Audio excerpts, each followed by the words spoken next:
o'clock. There we go. Let's fire up this whole YouTube side here. Hold on. Mm-hmm.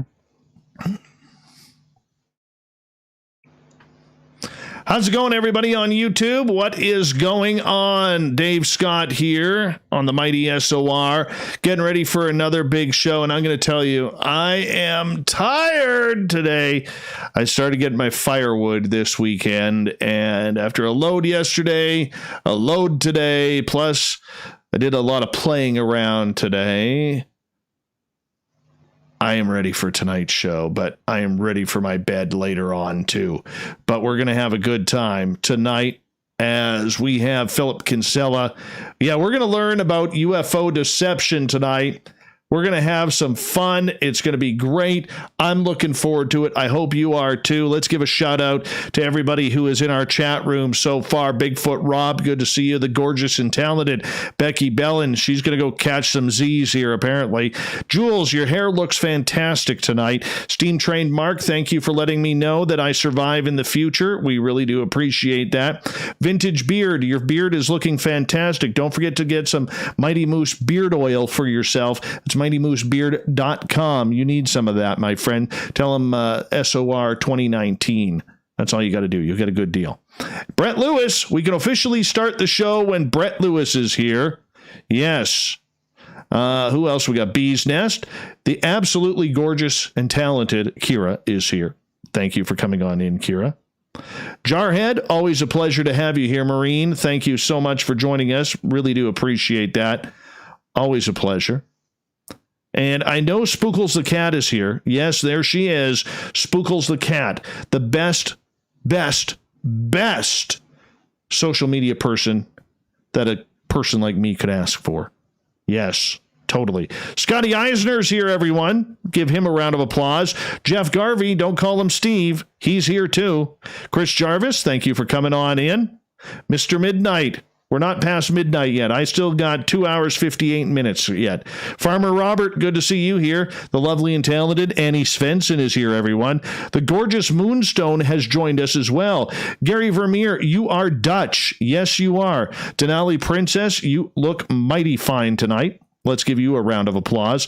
Chuckles, where's your beehive tonight? Video game player, good to see you here. Ghost 66, boo.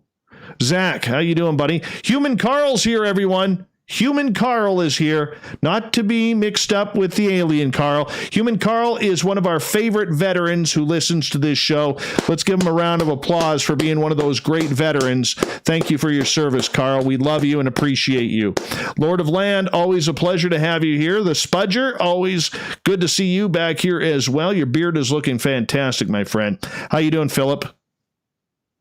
I'm doing very well, Dave. Thank you very much for having me on board. I'm really honored. That was a big mouthful that I just said. So I always like to give a shout out to the people who are here early. It's just one of those things I like to do, kind of like, That's totally cool. Yeah, man. I think so.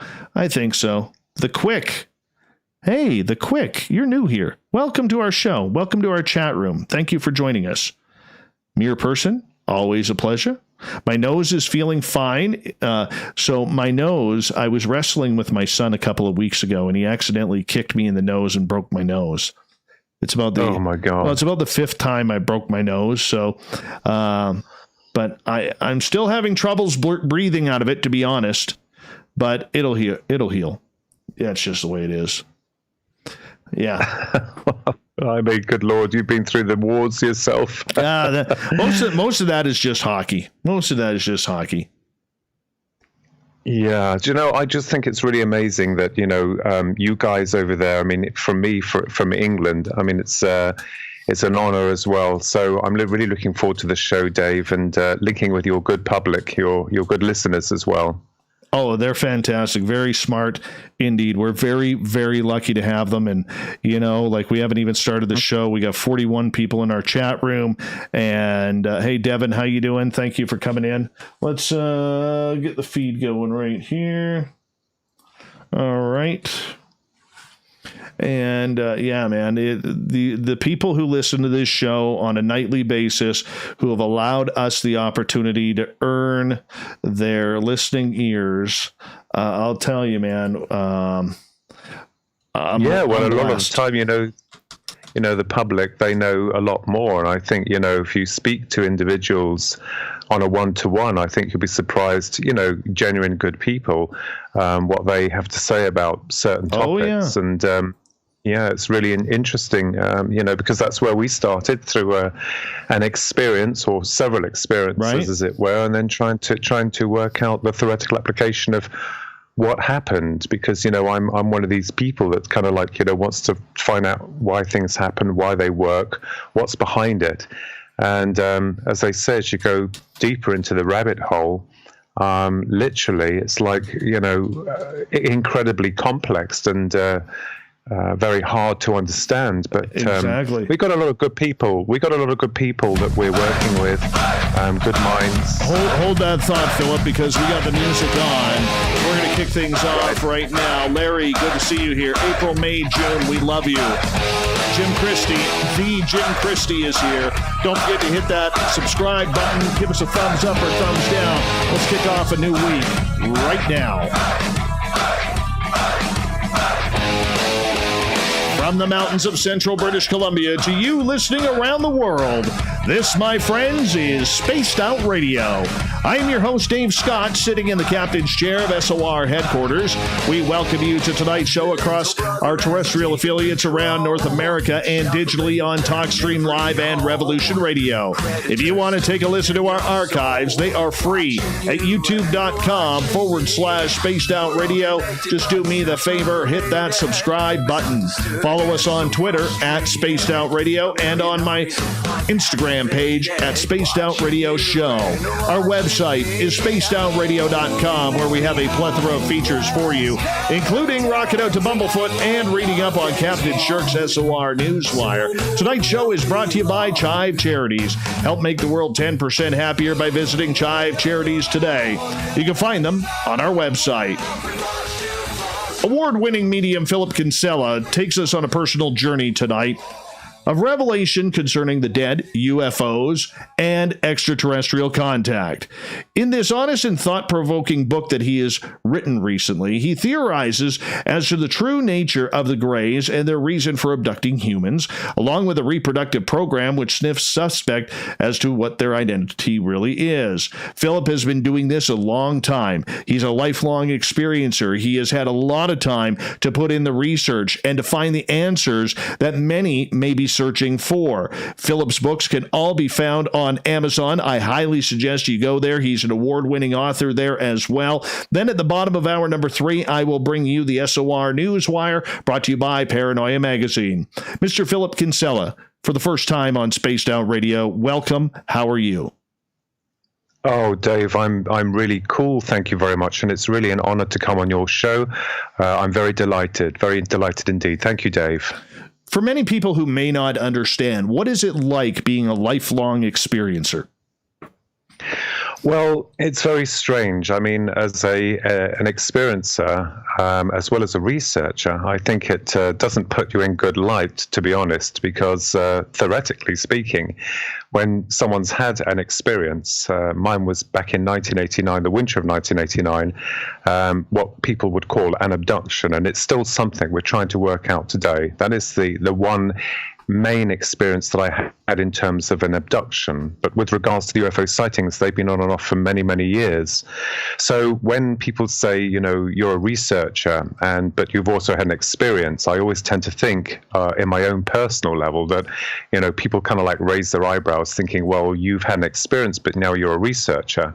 So I think it's important that, with regards to the experience or UFO experience, as people call it, to take a step back and try to work out just what the hell is going on, because you have a system that we serve that tells us categorically that, one, the UFO phenomena does not exist. And by stating that, you have to ask yourself the question, well, am I lying or is the system lying? And of course, that eventually led me into kind of like full-time research into the UFO phenomena, and also, dare I say very gently, the psychic phenomena, because I've always stated that there must be a connection, and we're looking at the subject matter in a physical construct when we could be dealing with something that's also has a major psychological impact on a real level of reality. So going back to 1989, that is the pinnacle of how I started to become interested in the phenomena itself. So it was a long journey and a very hard one, and I suffered incredibly, especially within the media department, the national media, when people say or claim that you've had what they call an abduction. You get people singing the Twilight Zone or humming under their breath. And for many years, I suffered in silence, trying to understand the true complexity of what we may be dealing with on an empirical level of conscious understanding. So it was a very, very hard journey, but one that I am determined to investigate and continue to investigate to this very day.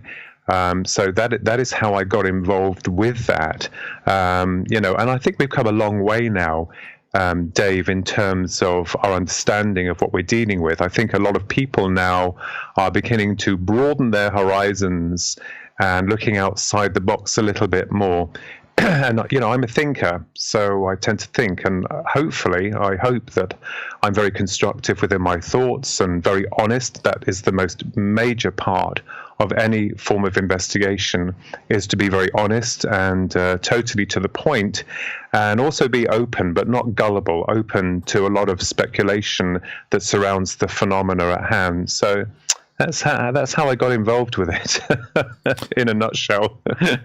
Now, Philip, for a lot of people who may not understand what it's like to have this sort of contact, how did it shape your life to this day?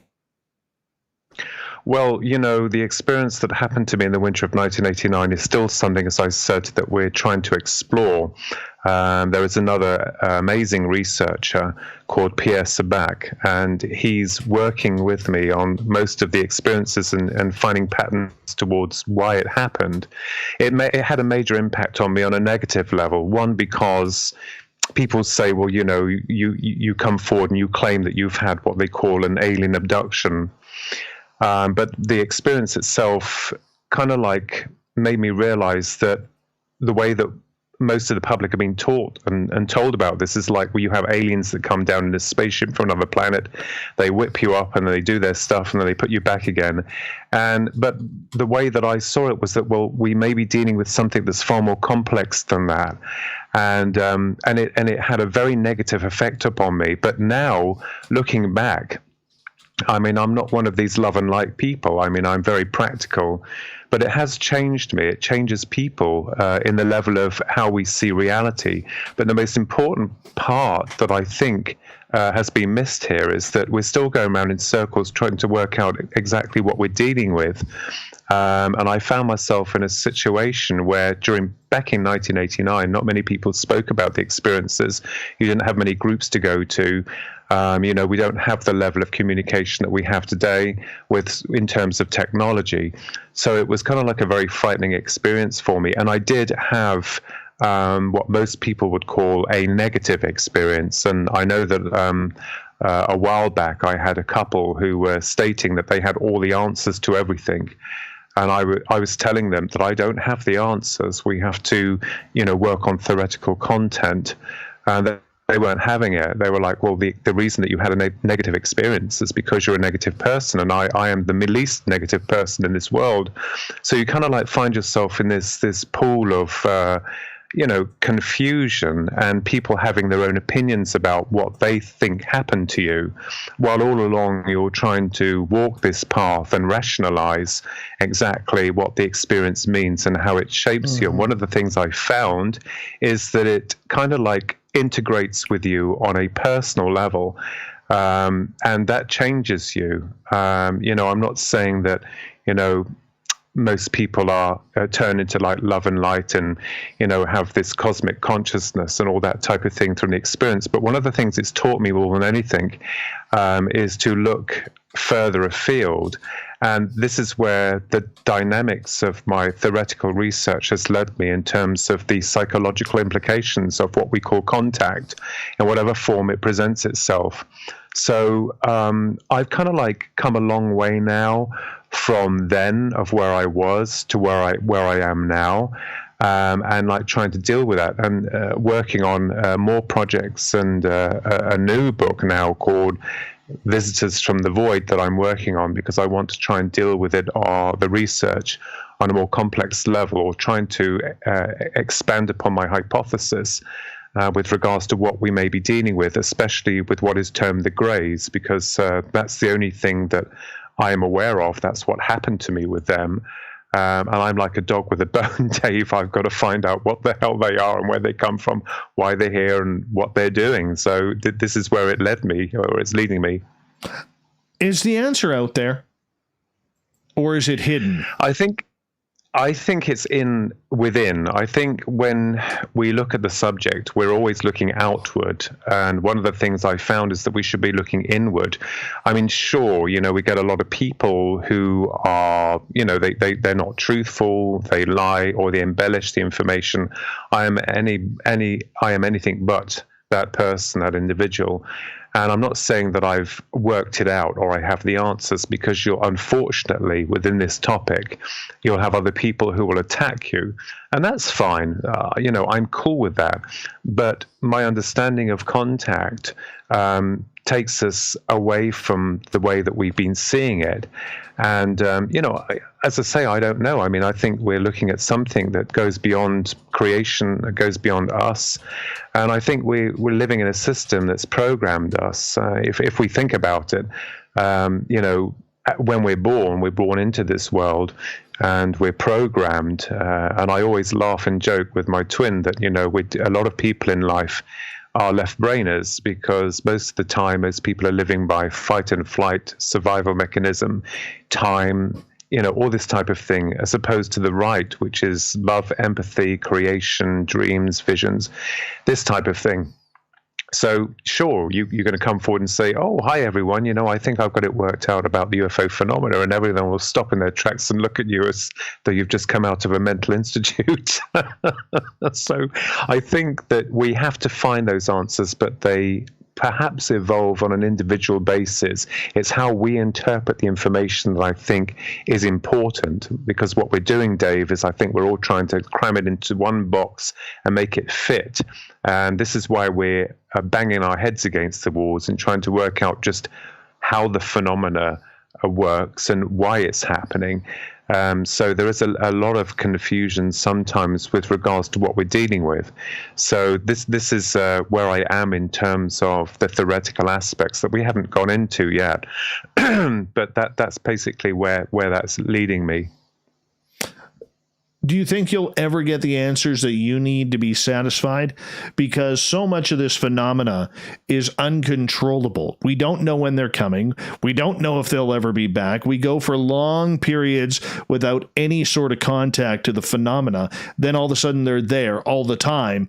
And, there's so many different aspects to what is going on with this entire field that it's very difficult to even try to fathom where to even start to look for potential answers to these lifetime riddles. Yeah, I don't think I'll ever find the answers. I'm going to be very honest. I'm very honest with everything. And even in the theoretical content of what we're dealing with, suggests to me that it's so multi-complex that I don't think that we're going to be able to understand it anytime soon. But what we can do is try to create some kind of model or template to work with. And what we look for within our research is patterns that we're looking for. If we go into, for instance, let's change the subject slightly and talk about something termed the near-death experience, where someone has, they clinically die, and they go down a tunnel and they meet their loved ones and so forth, and they communicate through telepathy. To them, it's a very real experience. But the individual has their own personal experience to that encounter, even though sometimes there are, similarities between the traits of what happens with an NDE. The same occurs with what we call an abduction, a UFO abduction with so-called aliens, as we call them.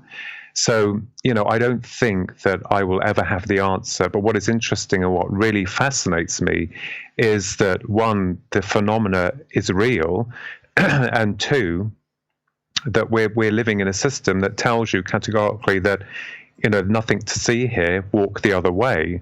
So this is what's really got my interest, because if the system is telling us they're not real and we know for a fact that they are, then what are they hiding? And going back to your other question, Dave, absolutely. I mean, it's going to be catastrophic. How are the governments or those in charge able to explain to people, excuse me, that we're dealing with UFOs, they're real, and alien contact is real, but hey, by the way, it's so complex, it's so damn complex, we don't know how to tell you that these critters are able to penetrate our matrix. They can snatch you when you're most vulnerable. You lose time. You have no awareness of the reality that you've been taken into and then put back into your own reality. So that's going to scare a lot of people. I mean, I always joke with most of the public when I say, they can't even deal with water shortages, or, they're out there buying all the water, or fuel shortage either. The public goes crazy. I mean, we only have to look at the pandemic that we've been going through and how crazy people were at the beginning of that, of, fight or flight and survival mechanism kicking in. So, how on earth, Dave, are they going to deal with the fact, aliens are real, but, we don't know how to control them and we don't know much about them? Interestingly, there was an author that I met on a TV show called Georgina Bruni, and she wrote a book called You Can't Tell the People. And that was to do with the Rendlesham UFO case here in England, in Suffolk, that happened in 1980. And subsequent to that, there were sightings before and afterwards. But Georgina Bruni stated categorically in her works that she had been at some kind of event with Baroness Margaret Thatcher. She had been one of our prime ministers. And Georgina Bruni dared to ask the question to Baroness Thatcher after the meal, when they were obviously summing up and saying goodbye with the esteemed guest that she had. And Georgina Bruni thought, well, I want to ask her about UFOs. And she dared to ask the Prime Minister out of everything about UFOs. So she approached her and said, Baroness Thatcher, UFOs. And Baroness Thatcher said, UFOs, first of all, you have to get your facts right. And when you do get your facts right, that's when you'll find why we can't tell the people. And that, of course, put a chill up my spine in knowing that, because my understanding is, although the subject is so decompartmentalized, there are certain government officials who are aware of it. And can I explain a little bit about Parliament here in England? Yeah, please Dave, do you want me to explain? So I belong to the National UFO Reporting Service, which has been created by Nigel Ross. He's a brilliant man. He's a good friend of mine. He decided to create a group that deals with the study of UFOs on a no-nonsense level, and recording and categorizing reportings as they come through around Great Britain. Now, I wrote to Parliament. I'm not going to say who I wrote to, but I wrote to an esteemed individual explaining about us and our group wanting to reach out to the government, to work as a group, to work with truth and honesty, integrity, bringing our resources all together in trying to understand what we're dealing with. And, also explaining what the National UFO Reporting Service stood for. And do you know what I got back, Dave? Nothing? Silence. Nothing. I know and the feeling. That just, and it's just weird, because you're reaching your hand out to say, we're here. We want to understand and work with you. We want you to unite with us. Let's just put down the barriers. Let's work together honesty and bring all our ideas and thoughts together, work on a program of more understanding with regards to this phenomena, and all we were met with was silence. And I thought, well, do you know, that says everything. And this individual had been instrumental in another very famous UFO case that had occurred. But, I went to great lengths to try and get hold of this individual. But it just says everything, doesn't it? So most researchers, as we're known, because there isn't any real body that's working, hand in hand with one another from a governmental or power structured systems point of view. So we're on our own. But you have to herald people like yourself and and other researchers and radio hosts and all these types of wonderful souls who are looking for the answers. But I think it's wonderful because I think when we join together, when we unite together, okay, we have different opinions and we don't always agree on certain aspects of the phenomena, but it's interesting nevertheless. And if it really is nothing, if there is nothing to this, it makes me laugh, then, we must be all deluded. Literally. I had an experience that was recorded. Well, my twin brother and I, because my twin brother is also an author and an artist, and on the 9th of April 2016, that was the last time that we saw UFOs. I haven't seen any since, and they're normally sporadic. And what was interesting with the case at hand was that my niece had got involved with this as well and actually filmed it. And this will be revealed. And I'm sorry, I've got to punch the line here, Dave, because I've got a new UFO book coming out. Punch it. I'll punch it, man. I've got a new UFO book coming out in January, the 1st of January of 2021, called You, the Public Deceived, the Grand UFO Deception, which deals with some amazing cases, modern new day cases, as well as some old dubious cases that we've had to look at and analyze, along with another theoretical aspect that's an extension of the one that I brought out that was actually published in 1996, because my theoretical application came out in 1996 in a magazine here in England called Alien Encounters. It was quite big then. It's now defunct. But the book that you're quoted from, A Passage to Eternity, that was a piece of work that I wanted to reach out to the general public, but I didn't know how the public would react to that. I mean, stating to people that, hey, you've had an experience at what they call an abduction, and you also have seen UFOs on a regular basis, and then being a medium, I mean, I thought that my reputation, such as it were, would go from the top and sink right to the bottom, Dave. I thought, my God. But, I think that things happen to people for certain reasons, and I think on that level of understanding, it tells us a lot more about the journey that we're on, because we are dealing with a multi-complex, multifaceted problem. And I call it a problem because, if people are telling us that it doesn't exist, and you're like, well, what's going on? Is this merely a psychological construct? Is this, aliens coming from another world? Are they interdimensional beings? Is it the dead? We've got to look at all aspects of this. And I'm one of these people who will be open to all forms of speculation within their content. So, yeah, in a roundabout way, in a long-winded way, that answers that question. We've got about 1 minute to go here before we need to go to break at the bottom of the hour. Philip Kinsella is our guest tonight on Spaced Out Radio. In about a minute or less, do you like the experience you've had? Would you prefer they didn't happen? I prefer it didn't happen, but if I hadn't had it happen, then I would have no way of being able to measure what I know from that to where I am today. So I believe it's important that perhaps we have the experiences on a deeper level of the psyche to bring us to where we are to this point in time.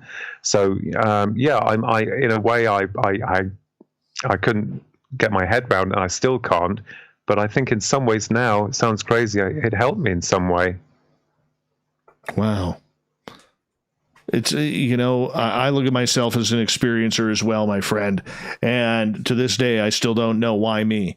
And I think that's the ultimate question that we all are trying to figure out if we've had something extraordinary happen to us. Philip, you hold on tight because we are going to go to break here at the bottom of the hour. Philip Kinsella is our guest tonight, award-winning author. You can find all of his books on Amazon, which I highly suggest you do. We're going to find out the deception of UFOs coming up next on Spaced Out Radio.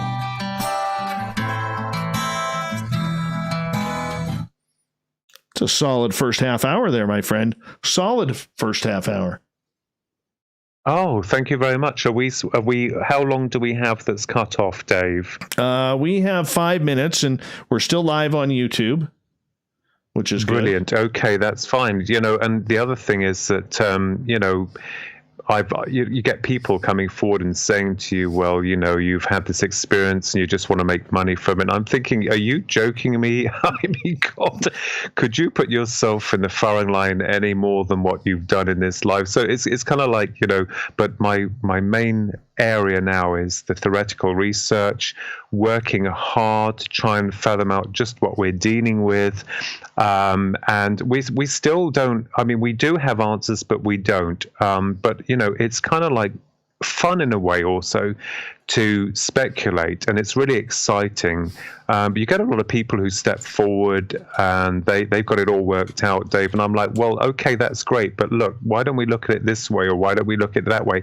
And with regards to our theoretical content, it could be that I'm wrong, and I'm quite open to that. I'm willing to accept that, but we have to break barriers. We have to look outside the box in order to try to further understand that. Oh, very true.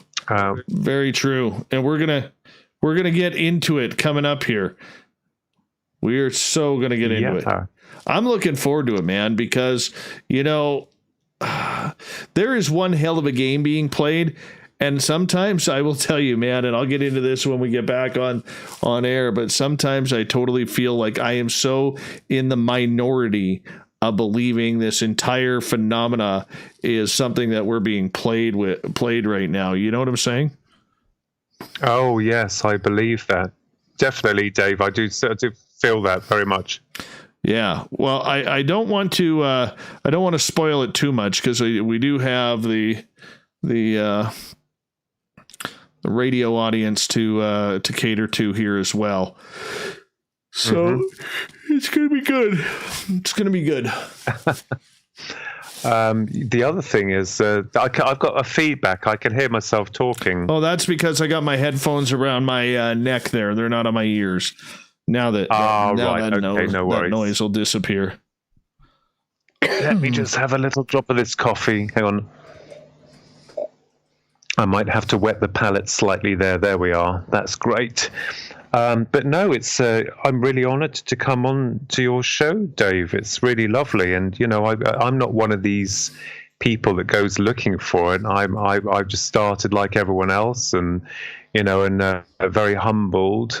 People say, oh, you want to sell your books. Well, how else are you going to get your work out there? Hell. People buy the Bible, don't they? I'm sorry. I'll say this on the YouTube channel, but people who bitch about that can go fuck themselves. All right. Like, I can't say that on the radio side of everything, but honestly, I got bigger and better things to worry about than somebody who's put their research into a book, worked hard on that, and then wants to go talk about that book. The one thing I will say, though, it's a very fine line, Philip, because I get a lot of people who will say, well, did you read my book? Did you read my book? Did you read my book? And the way I look at it from a hosting point of view, and I say this as someone with a radio background, it's not my job as a host to sell your book. It's not my job. No, that's right. Your job is there too. My job is to interview you about the subject. Okay. And I give you the free time to mention your book as much as you want.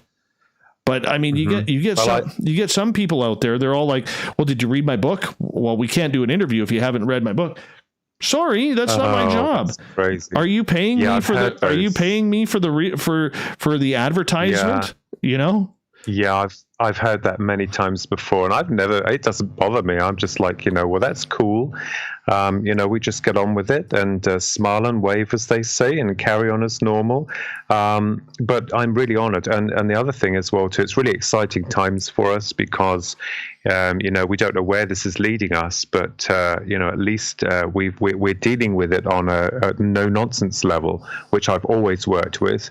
And it's fascinating, and there are a lot of good folk out there, Dave. A lot of good people out there as well. You get a few of the bad eggs, that that you'll always get them wherever you go in life. But there we are. That's the way you have to deal with it.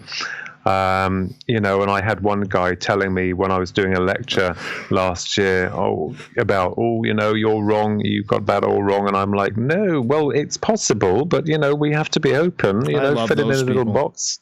I love those people. I do.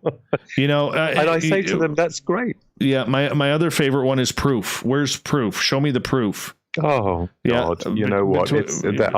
You're wrong though.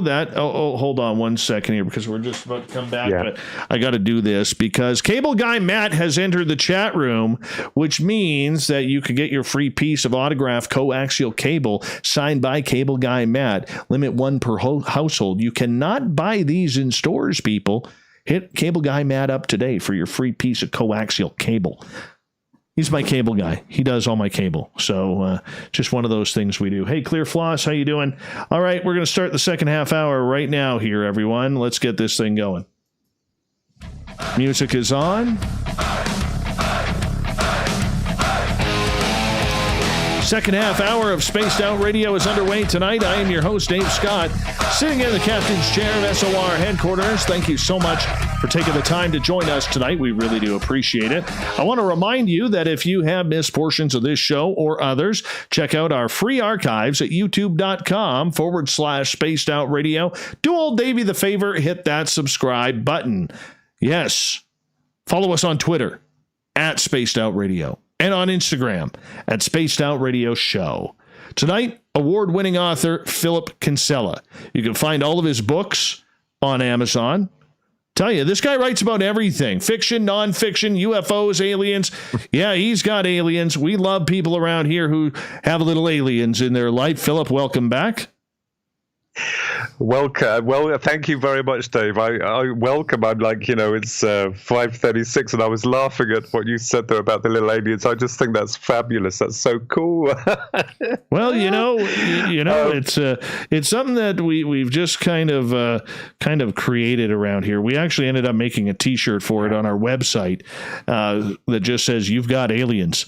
Why not? Why not get a little bit of aliens in your life? It's okay. Brilliant. Why not bring them on in? Like I say to people, bring them on in. So right? Wonderful. Thank you. I got to ask you right off the bat, and let's get into this because we got a lot of time that we can spend on this entire subject here. Okay. I think ufology right now needs a major, major critique. I agree. I don't like where it's going, my friend. I mean, it seems dark. It seems ominous. It seems, as we have stated on this show, probably the last month, for years we've been told that we can't trust the spooks. And now all of a sudden we're supposed to trust every spook to lead us to the promised land of disclosure. And I watch it the way the media has been played on this subject. It's the same people every night who get interviewed, whether it's Nick Pope, Luis Elizondo, Chris Mellon, David Fravor, or Harry Reid. It's never anybody different. All right. I mean, am I that blind to see that there's not an agenda going on? Yeah, I feel, to be honest with you, what's really interesting is that, it appears to me that the way that they want to drive the understanding of UFOs is one that does not change. Whenever anyone comes up with some new information or new data, we all are very much aware, every good soul out there, that there is something called disinformation. And I believe that we're just going around in circles and we're not dealing with this. And I think one of the things that really annoys me is that when you do try to bring forward a new way of looking or trying to look at this subject matter, and it does go very deep.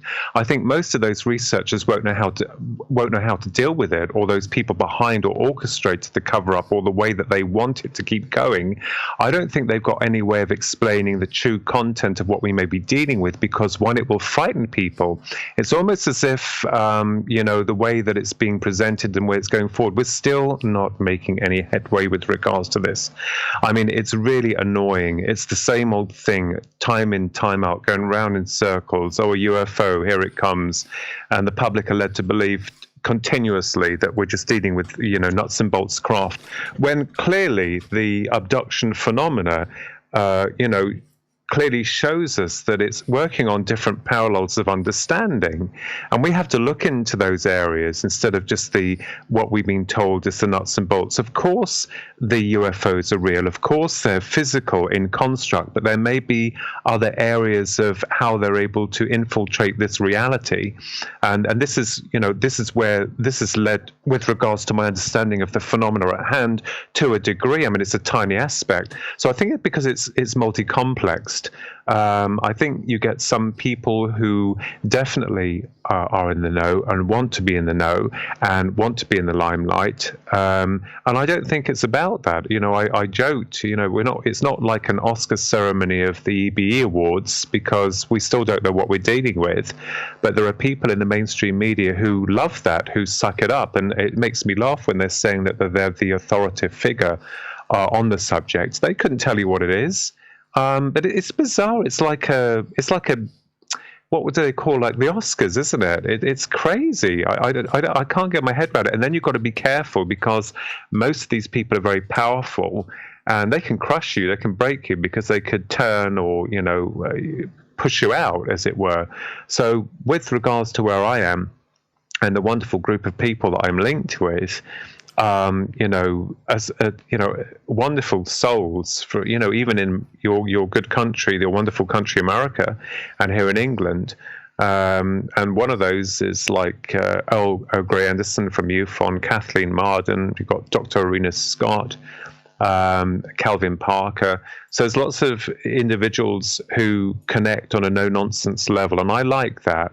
But I think we can see kind of like a nasty way that it's going, or the way that we're not making any headway with regards to truly understanding or comprehending what we're dealing with. I mean, if we go back to Roswell in 1947, I firmly believe, I know I get criticized, I firmly believe that was a non-terrestrial craft, because if we go back, a very simple thing, if the military were out there experimenting with a Mogul weather balloon, would you not have thought that they would have been tracking the object?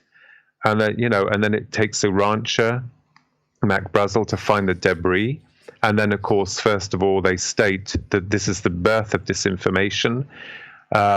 State that, we've got a flying disc, and then they cover it with this weather balloon story, and the rest is history. I mean, whichever way you look at it, we're not going to know for a fact. But what makes me laugh is that everyone buys the fact, yes, it was a top secret Mogul weather balloon, but so top secret that the military just splashed it on the pages of the front, on the newspapers, with Matt Brazel kneeling down, holding a piece of this so-called top secret material. So we can see that the public have been fooled, and continuously fooled, time and time again, and not just by those echelons who hide behind, a blanket of deceit, like the Wizard of Oz, a cover of deceit, but also in some cases those that are very close to the UFO phenomena itself. So I agree with you, Dave, totally there, absolutely. One of the things when it comes to the entire UFO phenomena right now is the separation between extraterrestrials and UFOs. We're not allowed to call them UFOs now. We have to call them UAPs, because they become politically correct as well. And we're not allowed to mention little gray or little green men buzzing around in these flying objects, because that's not protocol. That's not scientific. That's too much woo for certain people out there that say, we can't be talking that kind of stuff. It's not real. We don't know where we're going with this. It doesn't matter whether it's in the United States, Canada, where I am, or England, where you are. We sit here and we wonder, what is going on? What is the truth? And the more they try and break this down, or the UFO public tries to break this down, Philip, I strongly believe that we are getting worse in the subject. Because, yes, we may be learning more scientifically, but we're breaking it down to such a fine denominator that we're forgetting about everybody who has had the experience. We're forgetting about people who have had this phenomena really change their life, and they just want answers. What's your thoughts? Yeah, absolutely. And I think, to be honest with you, the way that I'm seeing it is that we definitely will be going down the rabbit hole much deeper than once thought. And I think this is the idea behind it, because we also have, as we all are aware, the religious establishments that hold steadfast to the fact that, the way of creation and the way that we are is one way. And we're beginning to realize by opening that can of worms that these so-called extraterrestrials are far more complex. For instance, the Greys themselves, when people used to laugh and joke, and as you quite rightfully said, little flying saucer that comes down and kidnaps people. Well, we're finding that the phenomena itself is telling us that these beings, for want of a better word, are able to infiltrate in a moment's notice. They're able to appear and disappear. They're able to take people through solid matter. And I had one person saying, well, it's because they beam you through to the walls. Well, that may be possible, but why did the Greys themselves, or more times than not, have to be present around the individual while that's happening? Now, I also feel that with regards to the Greys themselves, as we call them, there may be different factions. I'm not doubting that. Like humans, we have the good guys and we have the bad guys. And it did make me laugh once when Kathleen Marden stated that there could be some rogue Greys, and I loved that. I had this impression. We've got to have a sense of humor with this, Dave, because I had this impression of these gray cowboys, going around being a badass, as it were. But seriously, looking at this, and the way that I've been looking at this myself, or examining this, tells us that the Greys are far more complex than why. And the question I wanted to ask is, why are they interested in us as a species? What is it that they're looking for? What is it that they're after? And I began to, find some disturbing parallels of what it is that these critters are, and where they may come from, or what they may represent. And this led me into the issues of cloning, the dangers of cloning, and also the reproductive program, which the Greys are very... Now, why would a race of beings that themselves cannot reproduce be interested in reproduction? And this is something I wanted to look at in a very much more deeper level of understanding, because the Greys, when they present themselves to the individual, appear as like blank canvases. They have no understanding of love, of empathy, of taste, of smell, of time. And it's almost as if they want to fill in those gaps that they themselves may have been denied through us. So I know there's many, many arguments with regards to the Greys are clones, the Greys are robots, the Greys are this, that. But, the way that we look at it, as I said before, I'm open to all forms of speculation. But my main work has been trying to work out, well, okay, but what are we dealing with? What are the Greys, and where do they come from, and why are they doing it? And this, of course, led me into an area where I thought, my God, how am I going to explain this to the public? Because they're just going to rip me to pieces here. It's like for so many years, for decades, they've been led to believe that they're from another planet, and I don't doubt that most of them are from another planet. I seriously consider that fact, but I think we're looking at something that's much darker, because the whole phenomena is puzzling, and also the Greys are intent in covering themselves. They secrete themselves within the mind through suppressed memory. And they lie as well. That's the other thing. My brother always jokes, Dave, and says, well, if they're so brilliant and wonderful, why haven't they brought the cure for cancer? Why haven't they helped us through our world problems? It's almost as if they come in, they do what they have to do, and they go out, and they leave the individual feeling confused and violated, in most cases violated. I also had a look at the other aspect of the phenomena with regards to the love and light aspect, with people that have meaningful experiences with grey. So we can't have one without the other. It's important to look at both aspects. But I was more focused upon the experience that I had back in 1989, and with the procedure that they carried out, and also finding, embarrassingly, that many other people have had this, but they don't talk.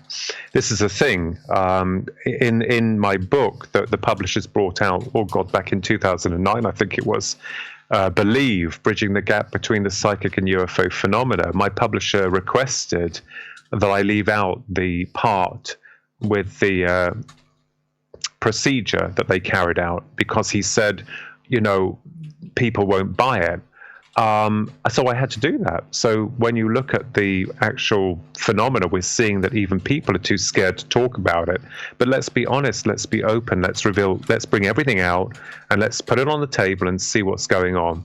So I have people also, Dave, when I go to the groups that I do, or do a talk like all of us do now and again, and I have people coming up saying to me, oh, can I have a word with you in private, please?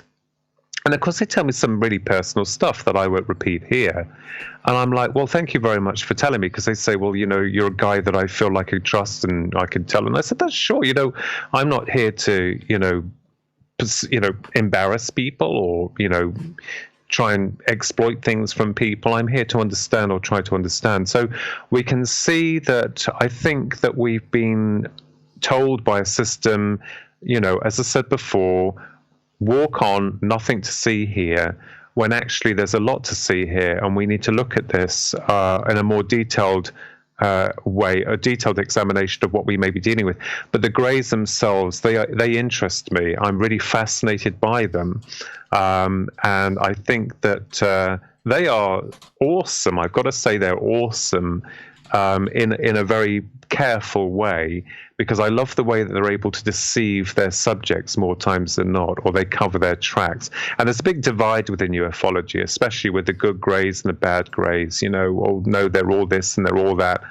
But I can only speak from experience, and I'm only dealing with what happened to me on a personal level. Mm-hmm. So sure, the phenomena actually works on a integral level of personal contact, i.e. that they will come into you, they'll link with you personally, and they'll go out. But there's patterns towards the procedures that they do with other abductees, as they're called, or so-called experiences, as we call them. So I don't quite know what's going on, Dave. I mean, are we dealing with a positive life force? Are we dealing with a negative one? And as going back to what I said, the experience that I had back in 1989, when I said to you it was very negative and frightening, it was horrific. But I've come out the other end, and I feel that if I hadn't had that experience, there would be no way of me measuring where we are today with regards to the phenomena in my own personal understanding of what we're dealing with. Very true. Philip Kinsella is our guest tonight on Spaced Out Radio. Philip, when it comes to the human side of this whole disclosure movement, who do we trust? Who do you trust? Because if you're saying that, we can't trust the aliens because we don't know who's actually coming down, and we can't trust the experiencers because they really have no proof, it comes down to the scientific and governmental side of everything. And the way that they have been playing this game, to me, as we have said, seems to be a little off from what the majority of us are used to. So with that, who do you trust? Who out there is giving the right message, and can we believe it? Well, to be honest with you, the people I trust are the people that I connect with on a personal one-to-one level. I mean, there's Philip Mantle. We have him here in England, the British ufologist, and they call Philip UFO royalty. So it's it's kind of stuck. And he's a very down-to-earth guy, you know. And there's many other researchers and scholars, as I would call them, that I trust. When it comes to the larger body of what we're dealing with, I'm not so sure. I wouldn't trust the government as far as I could throw them. I'm sorry, and especially with the scientific department. I mean, you know, I was reading a book. I'm reading a book at the moment. Sorry, by Michael Cremo, and it's completely different to what we're talking about. But it talks about, you know, Genesis, and we can even find within the scientific departments the snobbery and also their intent to cover and conceal facts that contradict the data of what we've been told of where we evolved from as a species, as a human species. Now that's interesting because you find that a lot of these people want to stick to the official narrative. They do not want to come out of their comfort zone, and I think a lot of people prefer to be in the comfort zone because it just means that their name's out there constantly, that they can, you know, do this and do that. And when it comes to trying to explain to them about your ideas, they just push them aside as though they have no relevance. But I always say be very careful, because a lot of people out there have got some amazing ideas, amazing research. And I think it's important that, you know, it's not a case of wanting to take top status. It's a case of being honest and truthful about this. And when someone does come across something that they think may work with regards to theoretical application, it's very sad when they're pushed down, and because someone is always there. My brother calls these people the Dr. Chiltenhams, and that was in Silence of the Lambs, where Dr. Cheltenham said in a line, "My name is Dr. Cheltenham," so everyone had to know who he was. And it's like, well, that's cool. We're not there for the names or the glories. We're there to work it out and work as a team to try and deal with this. So I'm very pleased to be connected with a group of wonderful minds. And we may not always agree with everything, but we don't tear each other apart if we don't agree with it. But we're, you know, you have that honor, you have that respect, and I think you build that through the relationships you have with certain people. I mean, you, Dave, I'm sure, I mean, you know a lot of people. There'll be people that you know who you can trust and you know who is honest. And you also know these people that you can't trust. So it's very sad that we have to live in a world whereby we have to sieve through this type of thing. But certainly on a larger scale, I wouldn't trust the governments as far as I could throw them. But saying that, I do believe that there are some wonderful people within governmental positions who are willing to talk and willing to come forward. But I think that, you know, certain testimony with regards to certain individuals is not always rings true. You know, so we have to be very careful when we're looking at the subject and who we're talking to with regards to it. And you got those people also, Dave, who would quite happily to steal your research and take all the glory as though they've discovered it all. So, you know, it's endless, isn't it, really? But I think you as an individual know who you can trust and who you feel comfortable with. That's the way that I see that. We've got 2.5 minutes before we have to go to break. At the top of the hour, we have Philip Kinsella as our guest tonight, UFO Deception coming on. Do you think the cover-up is with the government, or do you think it's with the extraterrestrials themselves? I think it may be a combination of both. I mean, I know that you have to be very careful when you state things, but I think it's a combination of both. I think the aliens themselves, as we call them, are the ones covering it. They want to, through suppressed memory, that's evident. And I think then the system that we serve knows they can't control it, and they want to cover it, and they want to conceal the reality of what's going on. That's what I think, I feel in a nutshell. I think they're both playing each other. And I think they're aware of it. The governments are aware of it, or the people above the governments, as it were, not so much the governments as we know. But I believe that there's this game being played out with one to the other. So, yeah, it's highly possible. It's on both sides, definitely. Okay, so with that being said, obviously, if the governments of the world are involved, but in this case, let's stick with the UK where you are, the United States and Canada where I am. Okay, let's stick with those three countries. How do we believe what is coming out of the political mouths? Because with us being in a military industrial complex, They're going to want the big toys first.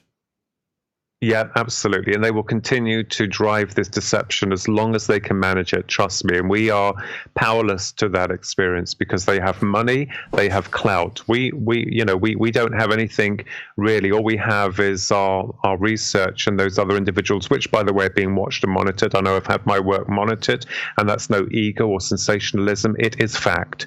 And that was linked through a lot of the research I did for the new book coming out later. But it just goes to show that they're monitoring people as well. They're seeing what people know and what they don't know, who they're connected with. So it's not conspiracy theories. It is fact that is what's going on. Definitely. Is it good for us though? 20 seconds. Is it good for us?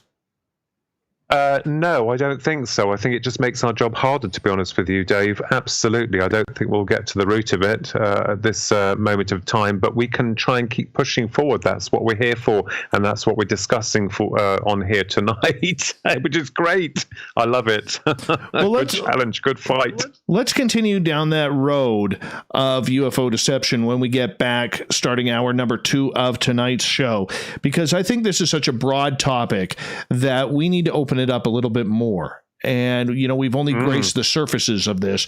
And, there's a lot of people who listen to this show, Philip, who have seen UFOs, have had the extraterrestrial contact and the experiences. And we're all looking for the exact same thing, answers. Now, coming up next. We'll go to that. Coming up next on Spaced Out Radio, Philip Kinsella, UFO Deception continues right after this. My friend, I'm just going to run my dogs outside. I'll be right back, okay? Yeah, can I get a cold drink, please? Yeah, you go right ahead. We got 6 minutes. 6 minutes. Okay, cheers. No worries. Hang on.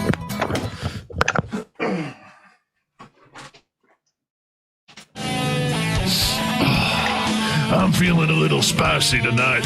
What to do? Why not get Bumblefuck? 4 million Scoville units of pure hard rock. Bumblefoot hot sauces come in 3 flavors. The burning Bumble.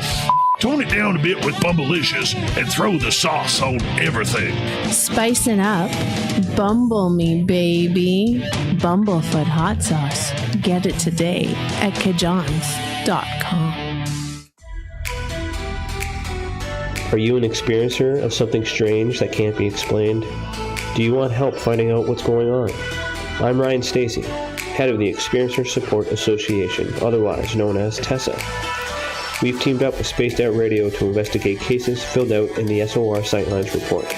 We are independent and there's no cost to what we do. All we need is your experience. Let's find out what's happening together on the SOR Sightlines report.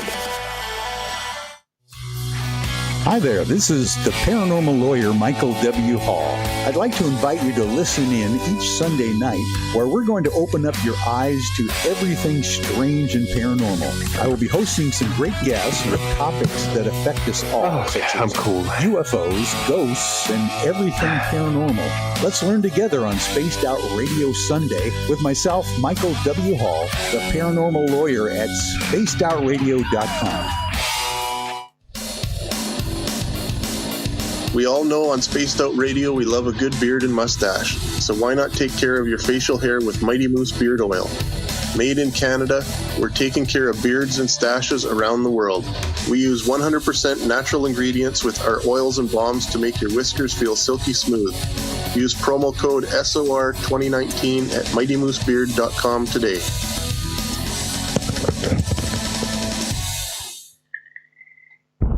Are you intrigued by Paranormal Talk Radio? You'll love the new Paranormal Radio app from TalkStream Live. Okay. You'll find a great selection of talk shows covering UFOs, ghosts, strange phenomena, and much more. Download the Paranormal Radio app now and start listening to the very best in paranormal talk entertainment, including the network you're listening to right now, the Paranormal Radio app. Free in Google Play and the iOS App Store. Hey, space travelers, this is John Resig, founder of the Chive and Chive Charities. If you know anything about our website, you know we like to do things a little differently. We're not some faceless organization collecting money for a nebulous cause. Our donor dollars go directly toward life-improving items. Then we give those items directly to an underdog who needs it most. To become a donor with Spaced Out Radio's official charity, Chive Charities, just go to chivecharities.org/donate. The party is always on at the Moose Vancouver. The Moose Vancouver is where you want to be when visiting Canada's West Coast. Open until 2 a.m. nightly, the Moose cranks up the rock while serving some of the best rated food in the city. The menu starts at $6.95. Why party anywhere else in Vancouver when the Moose is right there? Get your horns up and rock with the Moose, the official party bar of Spaced Out Radio. For the price of 1 cup of coffee a month, you can become an SOR Space Traveler. The Space Travelers Club is a place where you can interact with other listeners, either live during the show or on our great forum. We want your stories, pictures, comments, and ideas. You'll get live video streams, exclusive content, and be a part of our newsletter. Stay in touch with everything SOR. The Space Travelers Club is just $5 a month at spacedoutradio.com.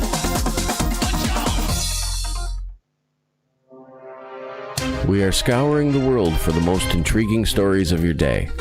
Take the time to read up on the SOR Newswire, where our team, led by Captain Shirk, will deliver to you some of the best paranormal and supernatural news, along with some stories that will blow your mind from the weird to the wacky. It's the news outside the news that piques interest, and that's what we're looking to deliver to you. The SOR Newswire, only at spacedoutradio.com.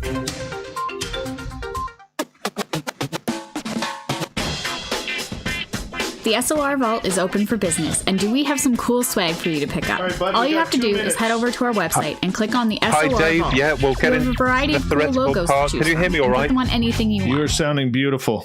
Just had something cool happen. My dogs didn't want to go outside, so I figured I would go outside and just see what the stars are doing tonight. And right about, I don't know, 30 feet from my door, I have a cherry tree. And I watched this deer walk out from the dark and kind of look at me, and I'm like, go ahead, eat. I'm like, beautiful doe, and I'm like, oh wow. I said to her, I said, go ahead, you can eat the cherries. And then she walked. I'm like, they're all for you. We're not taking them. They're all for you. You eat as many as you want. And so I watched her. She's like, oh, okay. Dude, it was like she actually understood me, man. Because she walks up to the cherry tree. I'm like, there you go. Go get them. Right? She walks up to the cherry tree even closer. So now I got a full view of her, like 30 feet away, if that. And she's just picking out on my cherries. Wow. Right now. It's awesome. Love it. Love it. Yeah, I think that animals have an acute sense of awareness more than we have as well. I think, this subject matter is interesting, and at the end of it, you'll certify me. But never mind, I'm only joking. You've got to have a sense of humor with this. Yeah. We've only got about 20 seconds. Right, we're on ball, and here we go. As they say, the dipper's going to drop. All right, 10 seconds. Thank you to everybody tuning us in tonight on Spaced Out Radio. We really do appreciate it. And 120 people in here. Give us a like, a thumbs up, thumbs down. Hit that subscribe button if you don't mind. We really do appreciate it. Here we go with hour number 2. You're listening to Spaced Out Radio with Dave Scott. Music song. Follow Dave on Twitter at Spaced Out Radio and on Facebook, Spaced Out Radio Show. Let's kick off hour number 2 of Spaced Out Radio tonight. I am your host, Dave Scott. Thank you so much for tuning us on in. We really do appreciate it. Hi to everyone listening in on our terrestrial affiliates around North America and digitally on Revolution Radio and TalkStream Live. You can find all of our archives for free by going to youtube.com/Spaced Out Radio. Just do old Davey the favor, hit that subscribe button. The Desert Clam has set the password for tonight in the SOR Space Travelers Club. Dialogism. Dialogism is your password. Use it wisely, space travelers, as the Clam sets a password each and every night right here on Spaced Out Radio. Our website is spacedoutradio.com, where we have a plethora of features for you, including rocking out to Bumblefoot and reading up on Captain Shirk's SOR Newswire. Follow us on Twitter at Spaced Out Radio and on Instagram at Spaced Out Radio Show. Tonight we are talking with UFO author Philip Kinsella. We are talking about the UFO Deception Deception. This is a huge story that, probably does not get a lot of play in today's ufology, where we are so focused on the technology, on the videos, on what the military has to say, what the governments of the world have to say. But we're getting into it tonight. Philip, welcome back. Thank you very much, Dave. It's an honor. And, getting back to the abduction phenomena, one of the things that astounded me more than anything was the way that the Greys, as we call them, they're known as the Greys, or a certain faction of them, we have to be careful, don't want to upset anyone, is how they go about a full-scale abduction. And when we deal with the physical nuts and bolts construct, I think there's also a very strong psychic element connected with this, and that's clearly evident through what the Greys are able to do. I mean, for instance, they're able to take a person through walls and doors. When they arrest their individual, that is interesting that there has to be a unit of them to perhaps overpower the individual to begin with before they carry out their so-called procedures. And they come across as very cold and clinical, and also very clever at connecting with the human mind. They know about how we work and function mentally, but on a physical level, they seem to be very weak, even though we are strong, and that's why they arrest us. And one of the things I wanted to try to discover with them was, what is it that they want? What are they after? And one of the things that's going back to what I stated earlier is the reproductive part of this. And my question was, well, I didn't see any of that with what happened to me, but you have to understand that a lot of people go through these experiences, women especially, have been impregnated with a hybrid. And I'm thinking, well, why would an advanced alien species want to create a hybrid? It didn't make any sense to me. But then, of course, you have wonderful researchers, Johnny Mack, and then you have Dr. David Jacobs, who I met in Arizona some years ago now. And, it's telling you that this phenomenon is real. But my question was, so what are the Greys doing? Now, Dr. David Jacobs believes that they're here among us. I don't doubt that. But my emphasis of this was, why are they creating hybrids, a species that cannot themselves create? So this led me further down the rabbit hole in trying to comprehend what we're dealing with. And where the Greys are concerned, I'm thinking, well, are they interdimensional? Do they come from a void? Are they lost? Are they, here to try and harvest what they can from us to recreate themselves? And that kind of made sense to me, because then it led me into the area of cloning. And I'm thinking to myself, okay, cloning. So if we look at ourselves as a reproductive species, we come in and we go out through the birthing cycle. And my understanding was that as we go through that process, there is a belief that we have a soul. I don't doubt that. And without getting into any religious debate here or arguments, because I'm very much practical, the soul transmutes back to what we call source. People call it God, and that soul has memory, experience, perhaps from past lives to future lives to present life. So if you cloned a human, let's say I cloned you, Dave, 100 times in a laboratory, you're yourself the natural product of creation, because you've come through the womb and you carry memories and experiences, let's say for argument's sake, from the past lives to future lives, and this whole cycle carries on within the process of creation. But your clones, if I physically created them in a laboratory, they would only have the memory, this single imprint of one single life. They wouldn't have any past or future. They would literally be kind of like in limbo. So if your physical copies died, the debatable question is whether or not that spark of your awareness or your consciousness, would it gravitate back to source? And my argument is perhaps it's not strong enough. The Greys come as a one-mind hive consciousness, which is interesting, and they're able to psychically integrate with this dimension by forcing themselves through to this reality and through to the individual. So this led me then looking at the near-death experience and the abduction phenomena. The abduction phenomena is negative more times than not, and the near-death experience is kind of like a good experience. They are separate, but they seem to mirror one another. which kind of like told me that perhaps we are dealing with cloned entities that are trying to, recreate themselves from the ashes of their past through us as species, and through the reproductive program that they allegedly have. Is it possible, do you think, that from their state of awareness that they are trying to enmesh that spark of awareness, one single awareness, into the womb of a new creation? Because these hybrids that people talk about, well, they're very weakly, very sickly, and the human mother is normally abducted several times to bond with the child, to show the child empathy and love. This is where this kind of like research led me, in a nutshell, trying to work out what the Greys are and the program that they're instigating. It could be that the Greys are creating a new race of beings through us, but it just sniffs suspect as to why they would go through some process, and no disrespect to humanity, but de-evolution through a lesser species if the Greys are as highly advanced as they make out that they are.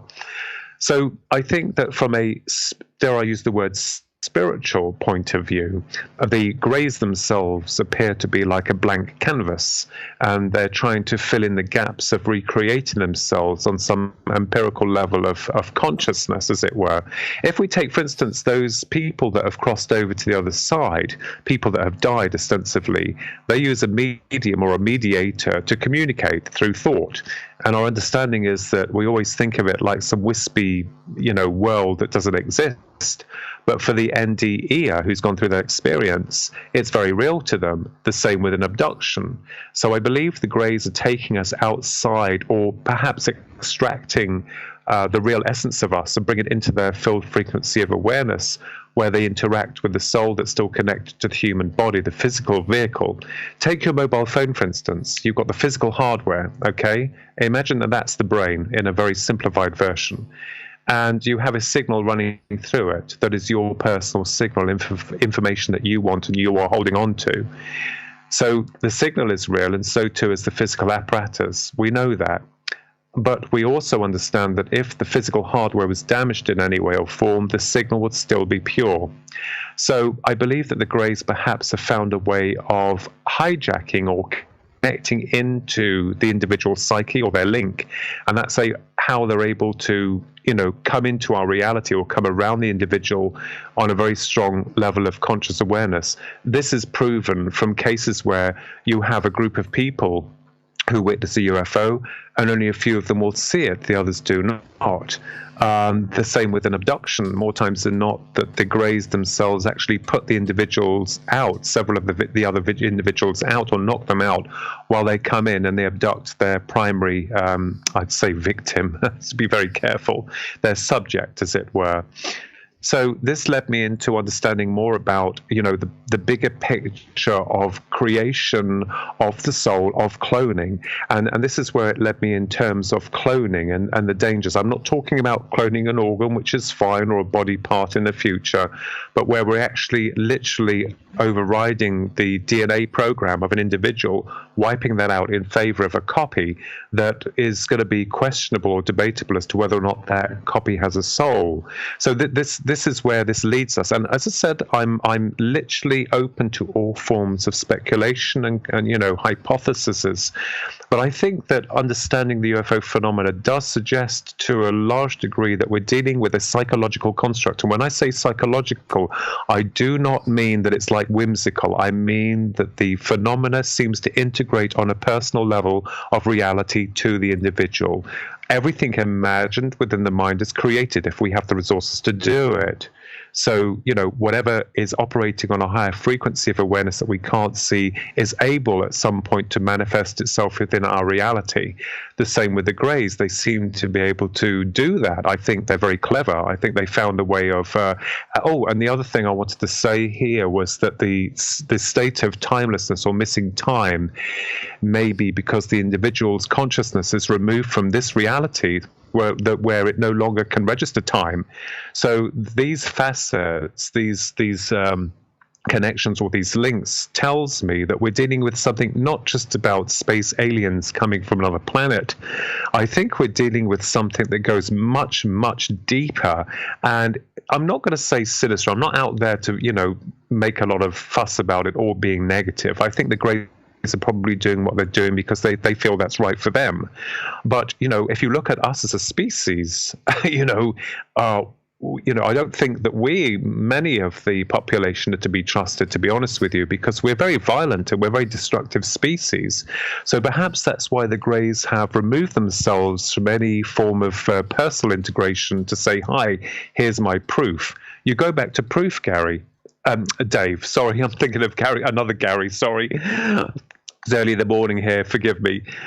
Dave, you go back to when people say proof. It's interesting because there is no proof, and the Greys themselves operate on a principle where they will where that's covered. If you said to someone, here's a mobile phone, Dave, and the signal that comes through the mobile phone, there's a signal. No one's going to understand it if they don't understand how a phone works. They'll think it's magic. But we understand that there is a signal, there is information coming through that. And I think as reproductive beings that we are, the brain acts as a receiver, a modulator for consciousness. We send signals out and we bring them in. So depending on the level of the structure of the programming of that individual, they will only accept a certain amount of information that's filtering through to them at that time through their various stages of life. When an abduction occurs to someone, that changes you as an individual, as I'm sure, Dave, you would know. Because, the way that we see it is that we're saying to people, well, I've had this experience. They say, well, you couldn't have had that experience, other people are saying, because it doesn't fit in with the construct of how we see the world.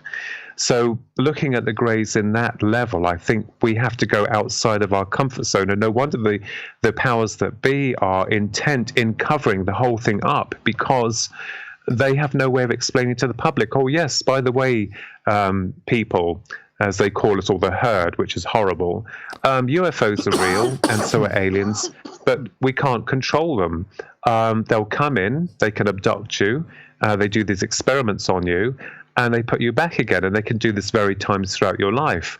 And how do you think the public are going to react to that? They're not going to be able to deal with that on a conscious level, even a subconscious level, as it were. So you can see that we've got a lot of work that we're still implementing within the theoretical content of what we may be dealing with. But I believe that the Greys, myself, a certain faction of them, are what we call interdimensional. And I believe that they operate on a level that's very clever, that's very, very connected with the individual. You hear these cases of people, saying that they hijack into, and I believe that. I believe that they're able to integrate within your soul connection, or they're able to connect into your consciousness and facilitate themselves in a way where they can manifest very quickly. So the Greys are very quick, and they're what I would call mind magic guys, because they're able to manifest very quickly and go out very quickly. The UFOs, most of them come in and out. I think that they need perhaps a primary base or a kind of like a border where to bring you into their level of reality. So on a geographical level, I think they come in quite quickly that way. And you get people saying, oh, I don't believe that. Well, that's fine. I understand that. But as I said, in a nutshell, on the theoretical aspect, it's very interesting, because I believe that we're dealing with a species that can no longer reproduce, that they seem to be devoid of any form of emotion, empathy. They are working towards a hybridization program which sniffs suspect, and also what it is that they want, because they always lie to the individual.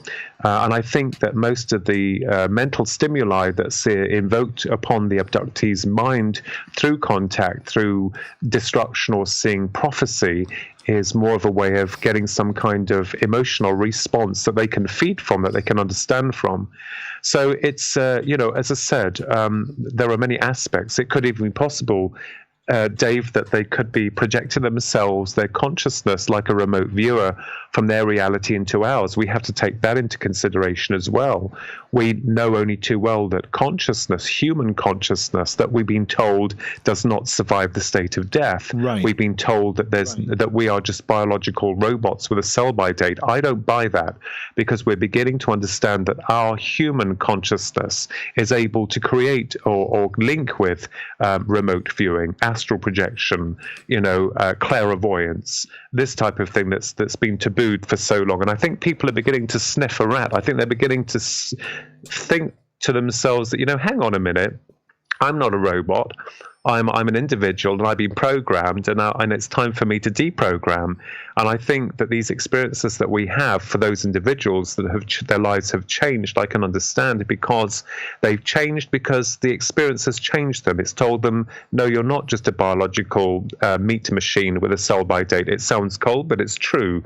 This is what the system has tried to tell us, and the system has us under its thumb by saying, well, you'll work, you'll pay your taxes, you'll listen to what we tell you, you'll obey us, you won't ask any questions. And any of those rogue individuals who are dealing with this type of thing, we're going to keep a watch on. We're going to keep an eye out for them to see what they know and what they're spreading.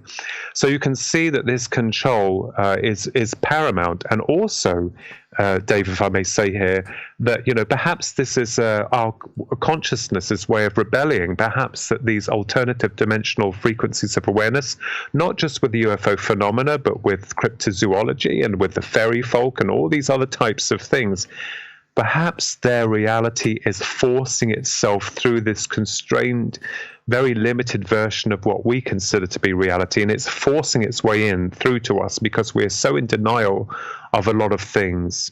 So this is the way that I see it, that it is a vastly multi-complexed phenomena, and one that we're not going to be able to get our heads around anytime soon, but it's important to theorize. It's important to create some type of model towards the experience. I'm not saying that I'm right. I may be barking up the wrong tree, and I'm sure there'll be a lot of people out there who will tell me that's what I'm doing. But I think and feel we might be onto something here, because the phenomena is not just about a UFO or about the alien. We have to find out what the UFO is, what the alien is, and what their drive and purpose is behind why they're doing what they're doing. That makes sense. Okay, so if you a few minutes ago you mentioned whether or not they are interdimensional or interterrestrial. That goes almost along the lines of thinking of what Alan Greenfield stated in The Secret Cipher of the UFOnauts back in 1994, and where he called everything ultra-terrestrial. This sounds like you're going down that same path. Well, it's theoretically speaking, we have to understand that the Greys themselves, or the way that we call them the Greys, the way that they instigate an abduction, tells us a lot more that we may be dealing with an intelligence that's able to infiltrate our matrix on a. For instance, let's take an example, the famous Betty and Barney Hill abduction case. Okay. Back in 1961, I think that was. And the Betty and Barney Hill, as you know, a very famous case. The mixed-race couple, lovely people. They were abducted by aliens. And when Betty asked where they'd come from, they showed them a star map and told them that, to Betty, that, well, if you don't know where we are, what's the point in us telling you where we're from, basically. Sorry if I got that round the wrong way. My brain's trying to fire on all these cylinders. It's not working at the moment. Well, it is early for you. I don't believe that those Greys came all the way from Zeta Reticuli when Dr. Marjorie Fish found it created the star map. I don't believe that they came all that way just to abduct a married couple. I believe the phenomena is operating on a very deeper level of reality, and I believe that the Greys have been here for a very long time. I think that they're very cleverly able to morph themselves within our mythology, as it were. They hide behind the shadows because it's like chasing shadows. So why is that? I mean, I'm not discounting that there are physical Greys with physical craft. I'm not discounting that they're interdimensionals or ultradimensionals. We have to be open to all forms of speculation, but something has to give. We've got to try and understand the subject matter for what it is. It's there, but all researchers are banging their heads against the wall saying, well, okay, so it's real, but I don't think we can put it all in the same box. It's like the cars that we create. You have an old Morris Minor and you have like a Rolls Royce, there are different models as there are different people, and maybe there are different civilizations that are trying to infiltrate this reality. But what's really interesting is, where are the aliens? We have their craft. We can view their crafts. We can film them. We can record them. But, where are the aliens? I mean, most of the stuff that's put online is suspect with regards to pictures of greys or, whatever they are. I just feel that they're just like shadows that we're chasing in the dark. So, this is the way that I see it. But the greys are working towards their own agenda that they are definitely wanting to keep secret and away from their subject. And I think that they have a reason why there's a reason why they're doing that. Because, that we can't reach them. We can't get to them. We don't know where they are geographically. Or in space, we have no idea. We're told they come from this system or that system, and every time that these stories come forward, that the aliens, as we call them, tell us, they get further out within the universe. I mean, it used to be Mars, and then Venus, and then we're going now to Zeta Reticuli. So they're moving us further away. So, as I said, it's a theory, and that's all it is. I mean, you can argue until you're blue in the face with regards to the theoretical content, but we have to have some model. As I said. We've only got 40 seconds left before we have to go to break here at the bottom of the hour. Philip Kinsella is our guest tonight. Philip, one thing about people who get abducted, there's a lot of similarities in between the experiences here. Why do you think that we haven't been able to get any photographic video evidence of this phenomena being real? You know what? I think that's too big of a question. We'll continue with that question when we get back from the break here, because there's only like 10 seconds left, and that'd be unfair if I had to cut you off. So I'll get you to hold on to that as we get ready to go to break here at the bottom of the hour on Spaced Out Radio. We are literally at the halfway point now of the mighty SOR, and we are going to continue trying to figure out what it's like to be abducted. Who's abducting us? Why are they abducting us? Where's Carl? Spaced Out Radio with Philip Kinsella continues right after this. There we go. Brilliant. That's great. So, the other thing, Dave, is that I'm open to all forms of speculation, and this is the thing that people tend to put you in a box, and they tend to think, oh, no, we're not going to listen to that. But, as I said, we don't know. We only have theory to work with. But it is interesting, isn't it? And I think we'll get into that part that you've asked about the proof. That's very, and I think I don't have the answers, but I have an idea about that myself, on a personal level, with regards to the proof, as it were, because the way that we see it, there is none. No matter how hard. When other research I know said, well, where are the aliens? And I said, well, I don't know. I said, no one seems to know where they are. They haven't filmed them. And I think a lot of the films that we see, and especially with regards to the alien autopsy, which I knew was a fake when I saw it.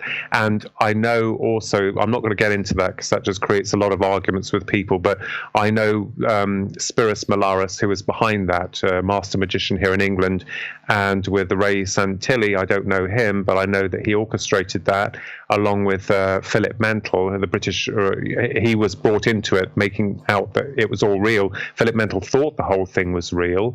He believed it until he found out when Spiros spilled the beans, as it were, to tell him that the whole thing had been orchestrated. So time and again we see this deliberate cover-up of disinformation and fakery. But I think that the real subject, we're being like, oh, look, there it is, and it's there for you to see. I think the most chilling aspect is that we can't see it. Very rarely does anyone really capture the essence of the aliens themselves. So although the UFO is an amazing sight to behold, incredible when you see them, especially at close range, which me and my brother have, but when it comes to them, they're very elusive, and they ensure that that's how they keep it. We'll get into that as well. How close? Dave, how close have you been? How close have you been? Well, we've been to the UFOs, the last one on the 9th of April 2016 at 11:15 at night. I'd say the three objects were, and this is in the next book coming out, it's all documented, it's all done. There were witnesses also to that in other areas. I think it was probably about 3 houses high, however high that is. This is how low these crafts were. And there was no sound. There was no markings on the crafts. They were just white, 3 circular objects in the shape of a triangular formation. It wasn't a triangle, but it was shaped in the triangular formation. And we knew that from what the object did, or the objects did, as it were.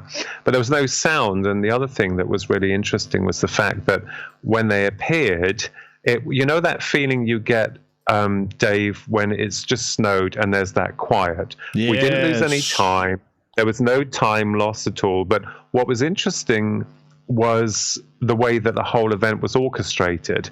And my niece got involved in that as well, because she'd also filmed them from her village as they were coming towards us. We were over some friends having an early birthday meal.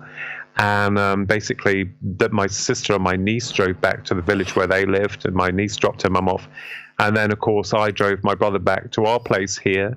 And that's when they were spotted by us, just hovering right over our house.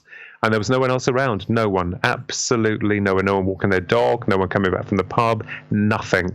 But thankfully, it was recorded by my niece, who filmed them on their way. But they were stationary when they got to where we were. It's a little bit of a long story, but there were no aliens seen then. But the way that they operated was with military precision and incredible.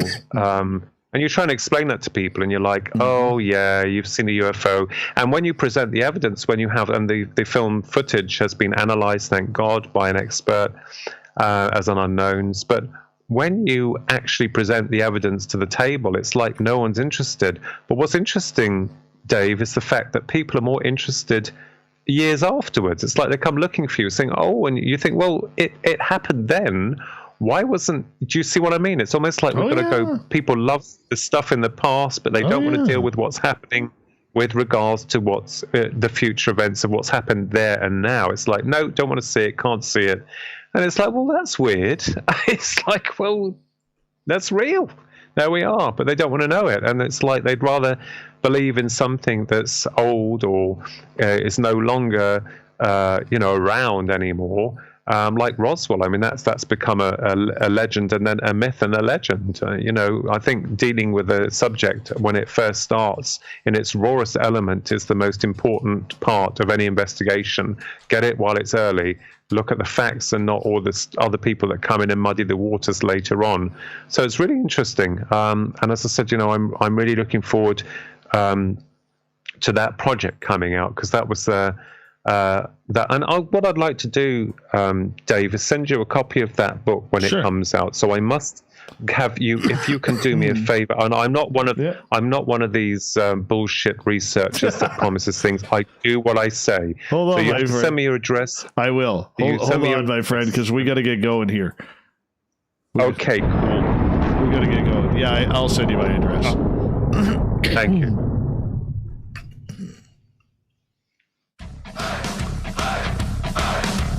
And here we go. We pass the halfway point of Spaced Out Radio tonight. I am your host, Dave Scott, sitting in the captain's chair of SOR headquarters. Great to have each and every one of you with us tonight. Want to remind you that if you've missed portions of this show or others, you can always go back to our archives, which are free at youtube.com/Spaced Out Radio. Do me the favor, hit that subscribe button. Follow us on Twitter at Spaced Out Radio, on Instagram at Spaced Out Radio Show, and our website is spacedoutradio.com, where we have a plethora of features for you, including rocking out to Bumblefoot and reading up on Captain Shirk's SOR Newswire. We're talking aliens, UFOs, the Great Deception. Philip Kinsella is our guest tonight. He is an award-winning author. You can find all of his books on Amazon. Highly suggest you checking on out. And right before the break, we talked about proof, Philip. Where's the proof? We have no photographs. We have no videos that are trustworthy. Where do we go? How do we get that proof? Well, this actually clearly indicates that the phenomena itself is very clever. I mean, we view their crafts, we can film their crafts as structured crafts. They come in and out very quickly. That is undeniable. We know that they exist, that the UFO phenomena exists. We have the circular ones, we have the cigar-shaped ones, we have the triangular crafts. What is interesting is that when an abduction happens, the the entities behind that, or for want of a better word, I'll use the word greys because that's what we've been talking about, are very clever in covering themselves. It's almost as if we're able to see their crafts, but they're not willing to show themselves, because I'm going to put my head on the line here. I don't think we've really seen a real life footage of a grey. And I think if we did, it would truly astound us. I mean, I'm not talking about the psychic experiments where they've been seen in what we call the ether, or they've been captured in altered states of consciousness or awareness. That is interesting, and it's speculation. But the greys are very clever in covering themselves. Now, that tells us that it's deceitful, because the greys arrest their subject. They have total control over their subject on a mental level, on a psychological level of conscious awareness. And this is something that, which really interests me, because it's like, very horribly like a fly caught in a spider's web. So when they bring you in, you can't move, you can't do anything. You are just having to go through the process of what they're doing, their procedures. And a lot of the times the subject is scared. This is something that is truth. Most people just want, a lot of the love and light experiences. Well, I'm sorry, but, you read these cases, and for the human, it's scary. Oh yeah, by the way, the aliens are real, ladies and gentlemen, and they can abduct you, and they put the fear of God in you, and there's nothing you can do. They're there to do experiments on you, and then they put you back and try to cover the events as though nothing happened. So it appears to me that, they make sure that we don't have, when you are abducted, that you have no cameras. And also the other thing is, more times than not, I'd say about 90% of the time, is the greys abduct you when you are vulnerable. So it's not like you grab your mobile phone or, have a fight with them and take it on board. That would be awesome. If there's anyone out there that's done that, that would be awesome. But I think the greys are clever. I think they understand that they want no films, no footage, no nothing of them, because the individual is overpowered by their presence. As I said before, when an abduction is taking place, the greys themselves come in. They psychically integrate or control the individual through the eyes. The eyes are very interesting. And then they take the individual through walls and doors. And as I said before, it's interesting how the greys have to be in close proximity to the individual to create that psychic link. Because I believe that what also could be happening is, and this is another area where people say, oh, no, I don't believe it, but they could be extracting the real essence of you into their field of vibration, i.e. taking your soul, the real part of you, into their dimensional frequency of awareness. Going back to the near-death experience, people physically integrate with their loved ones on the other side, so it's like two sides of a coin. I think we get this hang-up about, it's, the other side is all wispy and abductions are all wispy. Let me tell you, when you're in their presence, it's a very real experience. Remote viewers, for instance, when they extend their consciousness beyond the realms of, the earth or through space or time, a lot of them have documented, being aware of other entities around them or some form of interaction occurring. So I believe that the reason we don't have any proof is because we are brought into their level of reality, which does not allow us to take like our mobile phone or something, unless of course it's down here on Earth if a grey suddenly appears. But as I said, it's very dubious. Most of the cases we've analysed in terms of greys being filmed or spotted, as it were. So it's interesting. They are paramount within their program to keep themselves very much removed from us. They will only come when they need to get you. And I also believe that the greys themselves, when they link with an individual, they have varied experiences with that individual. So the greys will come and take the person at certain stages during their life. And we also have to take into account, people say, well, if they're on an etheric level of vibration and that you're in with them, how is it they can give you an implant?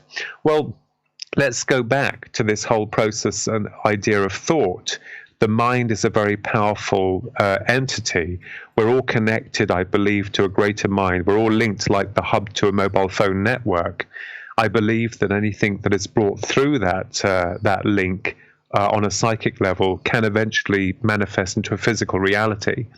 So do you see what I mean here, Dave? Because, people say, oh, mind, or it's been imagined. Well, the imagination is not a box in the head that's open now and again. Imagination is mind. Everything within the pool of what we call the Godhead is created. And if we have the amenities to build it or create it, then we will do it. But the Greys act on a very forceful level of interaction. They're able to force themselves into our reality because we don't ask them. They just do it. And I think they found a way within our psyche to enter into our field frequency of awareness on an individual basis and manifest themselves accordingly to what they want to do. And how they want to go about what they want to do. Because most of the times it's clinical, it's cold, there's no empathy, no understanding, the subject is left traumatized. But then after a while, I guess, that people say, well, was it meant to happen? Well, we don't know. I'm not going to go down that road because that's far too complex. But it does change you. The experience changes you. And I think in some ways, in a good way, because one, you survived it, and two, you're questioning it.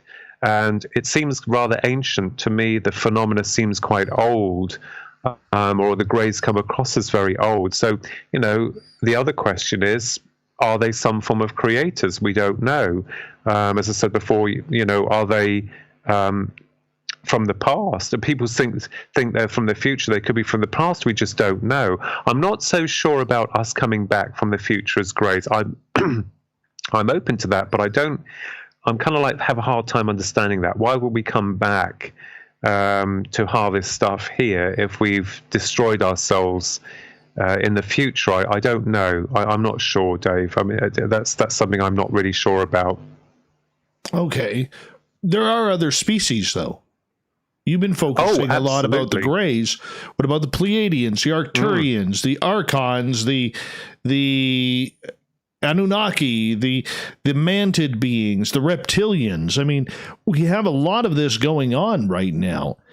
And there's a lot of people claiming abuse about a lot of these subjects. Now, there are a lot of people who claim that they've had a positive experience as well. How do you define the two? It's very interesting. I do not doubt that there are other intelligent beings out there. And as I said, I'm very open-minded, not gullible mind, but very open-minded. But if we go back to the 50s, we were told about these wonderful, blonde-haired beings. But again, we've got no photographic evidence at all whatsoever. So the aliens are very clever in covering themselves.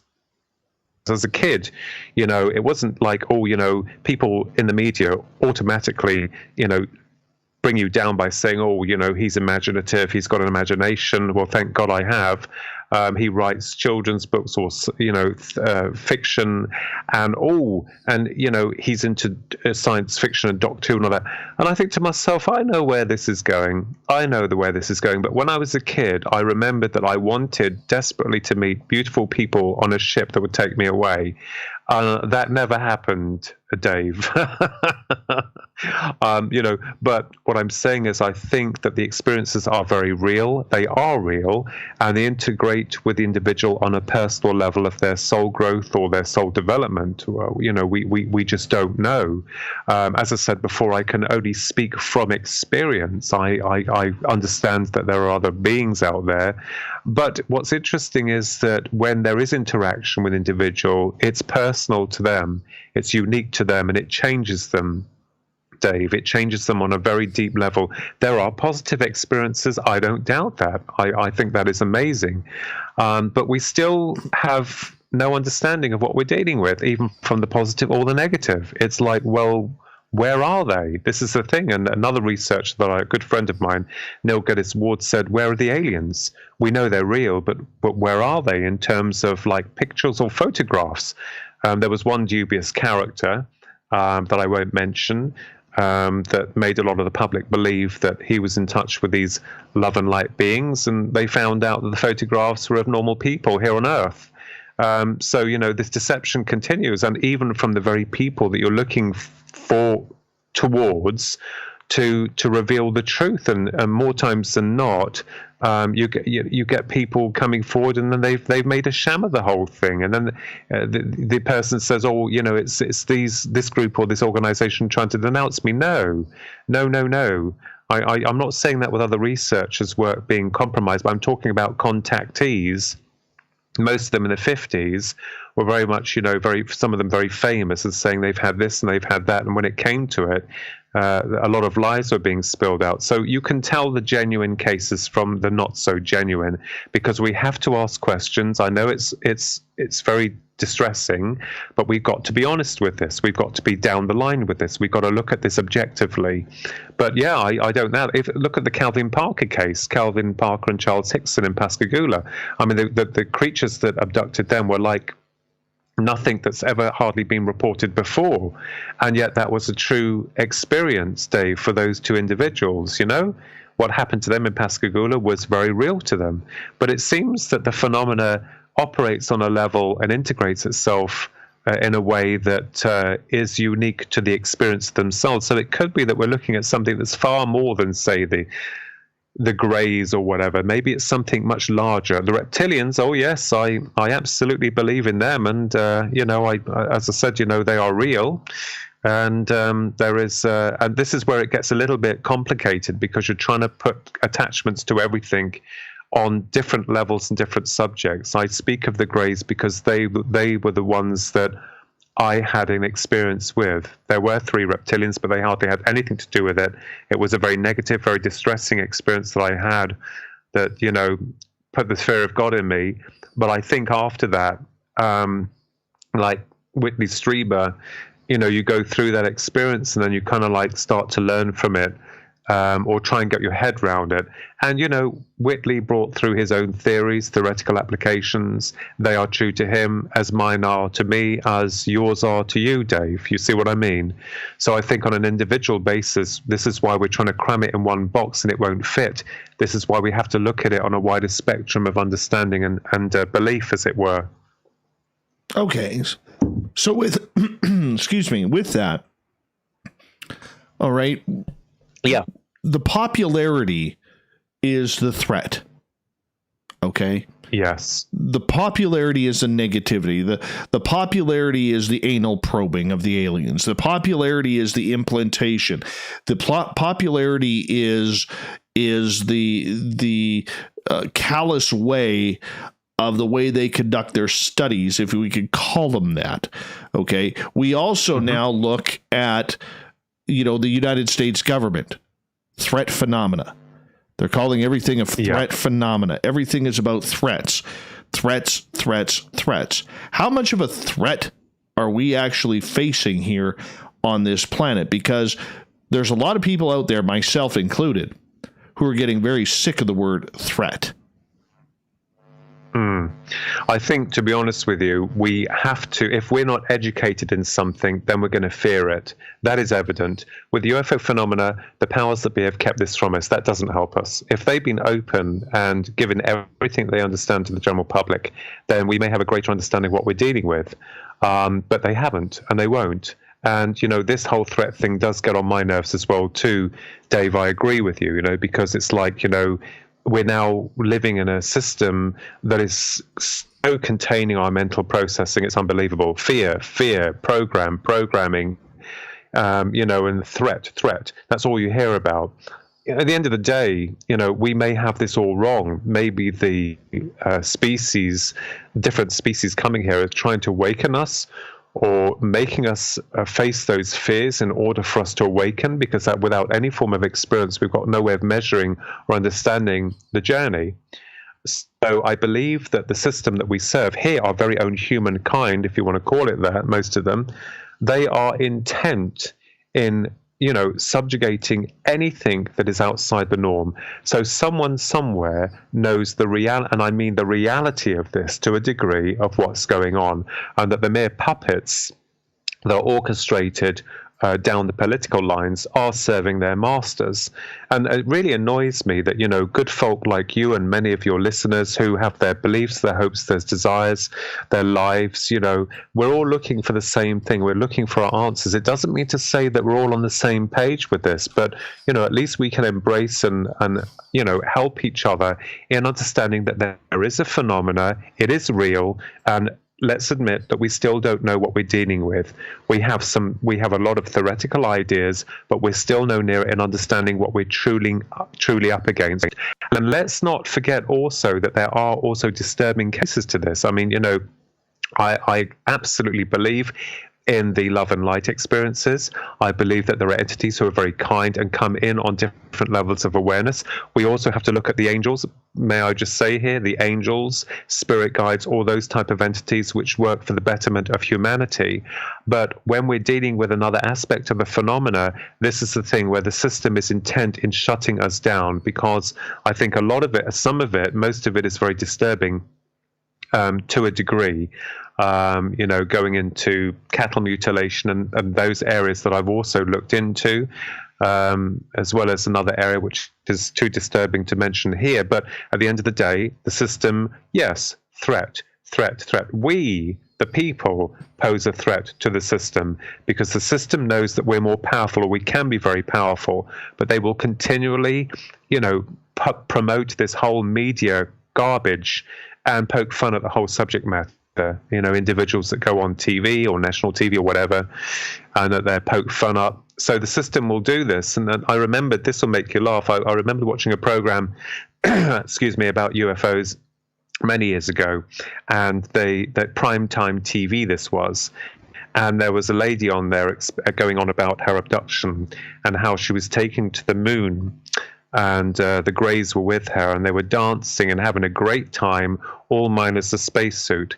And this made primetime TV. So I knew, and even myself, I've been at the mercy of the media machine on one particular program many years ago. When I left that program, I realized then there was an orchestration from the media outlets to deliberately debunk and ridicule the subject. You are not allowed to voice what you want to say, because they'll override it. And when I went on the program, before I went on in the green room, they showed me the title under my name, and the way that they actually, basically I was my name and then probed by aliens. And I'm like, hang on just a minute, just a moment. No, they still went ahead and did it. So you could see that they tried to categorize and pin someone in a little box, and people will sit at home laughing away. And of course it frustrates you because the reality of the experience has changed you, whether positive or negative. It doesn't matter. It's happened to you, and you're having to try to justify yourself in front of a machine that does not care. And we can see what's happening now on a daily basis. Fear, control, threat. They want to subjugate our human consciousness to the level where we can't think outside the box. And now you get some of these people on this planet that want to put a bloody chip in your head. I mean, what's that all about? We know what it's about, but you can damn well tell them from me, and I'm sure you're the same, Dave, that you can tell them to go to hell, because there's no way that I'm having a chip put inside me. I don't care who they are. So we can see that this whole propaganda, this whole program, is deflecting the reality of the phenomena away and trying to force it still into the ages of the late 40s, 50s, 60s. And the phenomena has been around for a very long time. The only reason that, it's known as the late 40s is because, as we all know, of Roswell, the famous case that started the conspiracy theory. That's when the birthing of conspiracy theory, because the American military, I believe, didn't know how to go about it. They formulated a panel, and then they have what they call a cleanup operation in charge of those departments now. So yes, I agree with you totally on that one. Definitely on that one. We've got about 4 minutes here before we have to go to break. At the top of the hour, Philip Kinsella is our guest tonight on Spaced Out Radio, talking all things alien. So with the threat phenomena, do you think this is just a way for the government to get more taxpayers' money into funding these programs? I mean, or is it a collected... Well, yeah. Let me finish this, because is it a collective effort, between the government, Hollywood, all right, a lot of the books, a lot of the radio shows out there posing this threat phenomena. Yes, I do. And I will tell you that, the way that it's going is not good, because once again, we're not dealing with the reality of the phenomena or respecting it the way it should be respected. I think that we're going around in circles with regards to the research, or what a lot of people are trying to pump into the media. I think also it could be possible, let's be a little bit romantic here, that the certain species are in coalition with these higher echelons. They're working hand in claw with them, and that there is a program to deliberately subjugate us. So we can see that, rightfully or wrongfully, that these entities are real, and they are infiltrating our plane of reality. And this is why there has been an orchestration of this continual confusion with regard to the subject, especially when you get brilliant researchers and people listen to them and they think they've gone out their mind. But in actual fact, going forward, we find that they weren't so crazy after all. So I think we have to deal with levels of this reality that looks outside the box. This isn't just about the UFO contact. This is not about, the aliens. This is about us on an individual level, of a conscious level, of a level of creation. This goes way beyond just the nuts and bolts syndrome of ufology. And I think most people have a hard time understanding that or accepting or embracing that. They just want the nuts and bolts part of it.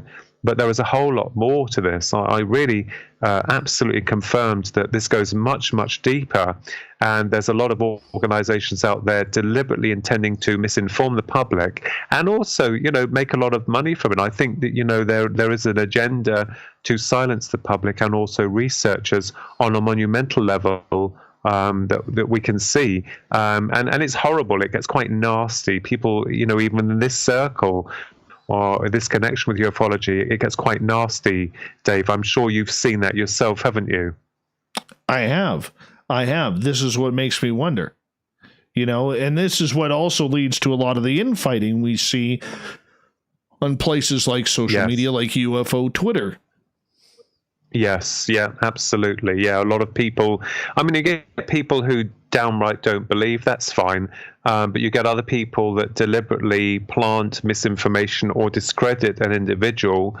And that's not nice, when that happens. And I think there should be a governing body, which is like, we have a group of people who kind of like try and look out for each other. And if there's any badness going on or any ill feeling, they try and sort it out straight away, or they have to get rid, unfortunately, of the individual who's causing a lot of the problems, who's disinforming or muddying the waters for research. There are some people who lie about their experiences, Philip, or say they've been involved. I need you to stop right there, because we are going to go to break at the top of the hour. We'll continue our great conversation about UFO deception with Philip Kinsella tonight on Spaced Out Radio, entering hour 3 next. We have 6 minutes, my friend. I'm just going to disappear for a couple minutes, okay? Yeah, I'm just going to go and get another drop of drink, and I'll be right back, Dave. Sounds good. Okay, no worries. Looking for creative ways to get your company out in the public? How about advertising on Spaced Out Radio? Our sales department is waiting to hear from you, and we can work around any budget.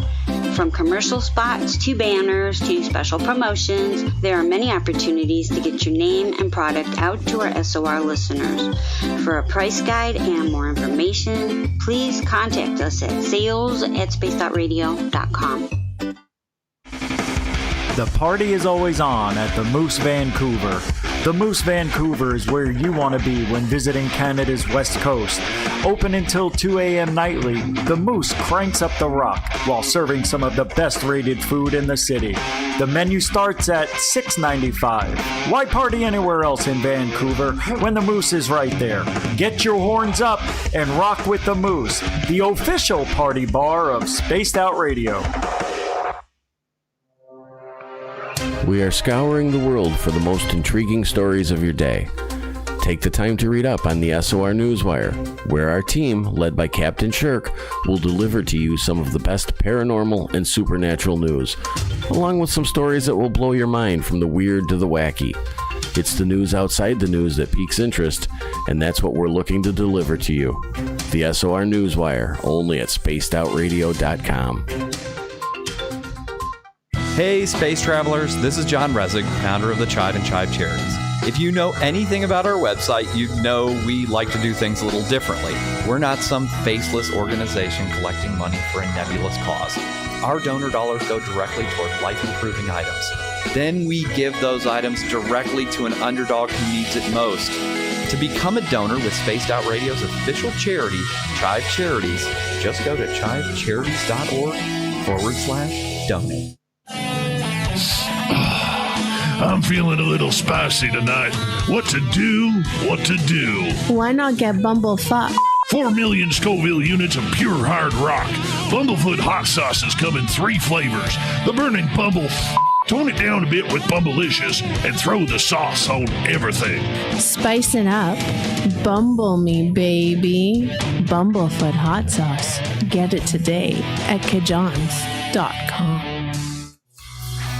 Hi there, this is the paranormal lawyer Michael W. Hall. I'd like to invite you to listen in each Sunday night where we're going to open up your eyes to everything strange and paranormal. I will be hosting some great guests with topics that affect us all, such as UFOs, ghosts, and everything paranormal.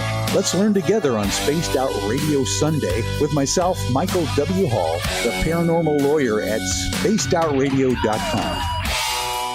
Hello, this is your guitar man, Ron Bumblefoot Thal, and I have to tell you, I love the response I get for Little Brother is Watching from Spaced Out Radio fans. It's amazing how music can inspire and make people think deeper about what's going on in the supernatural world. You can head over to my website, bumblefoot.com, to check out my music, my guitar workshops, my touring, even check out some of the hot sauces that I'm working on. And make sure you keep on listening, because with Spaced Out Radio, you know Little Brother is watching. Hello, space travelers. It's me again, Carl. Don't forget to join the Space Travelers Club for just $5 a month, and follow Spaced Out Radio on Twitter at Spaced Out Radio. Our Instagram, Dave Scott SOR. Our Facebook page is Spaced Out Radio Show. Our archives are free at youtube.com/Spaced Out Radio. Come woo it up with Spaced Out Radio today. Bye.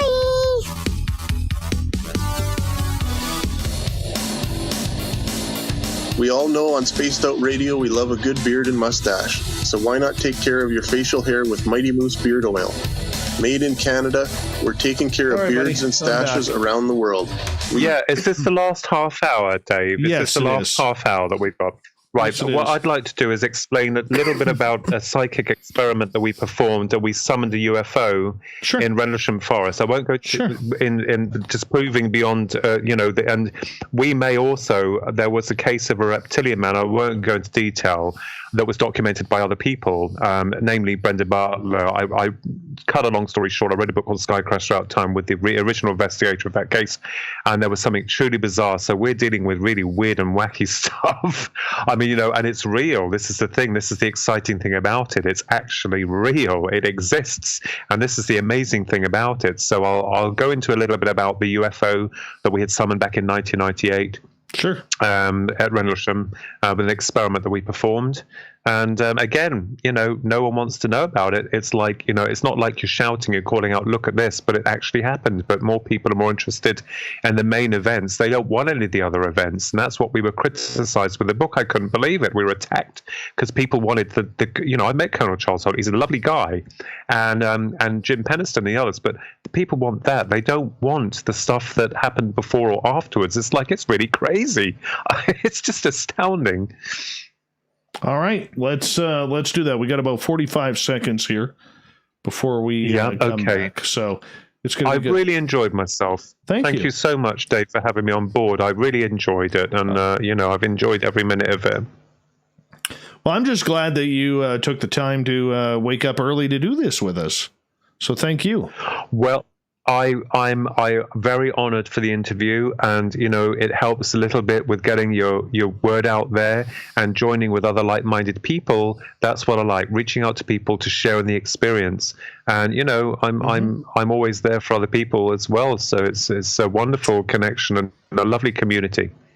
All right, my friend, hold on one second here. Thank you so much for everybody tuning in on our YouTube channel tonight. Remember to give us a thumbs up if you don't mind, or thumbs down, whatever you prefer. Hit that subscribe button if you're new. We'd greatly appreciate it.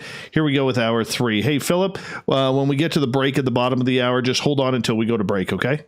.com for all your latest show info.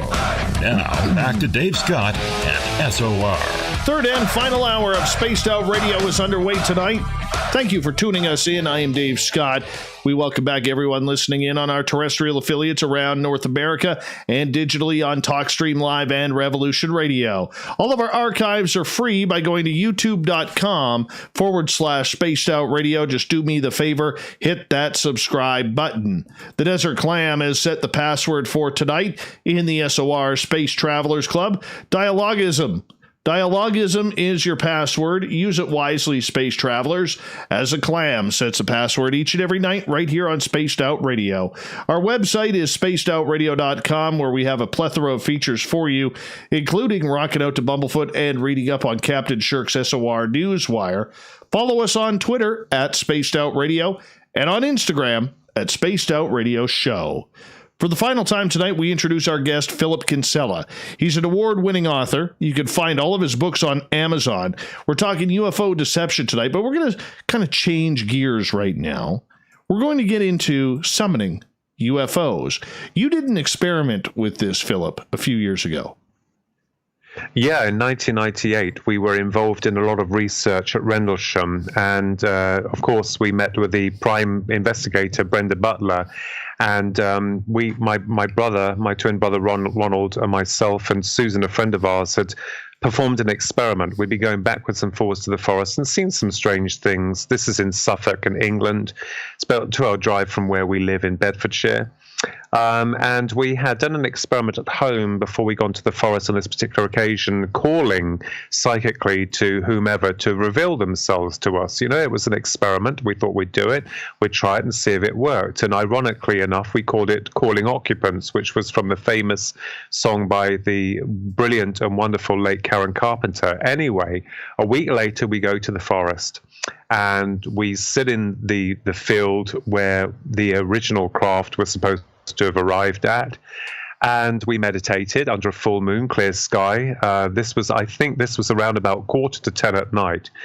And when we stopped the meditation, we got up and we just looked around for a minute. And then we caught this red light that was coming from the farmer's house in the other side of the field.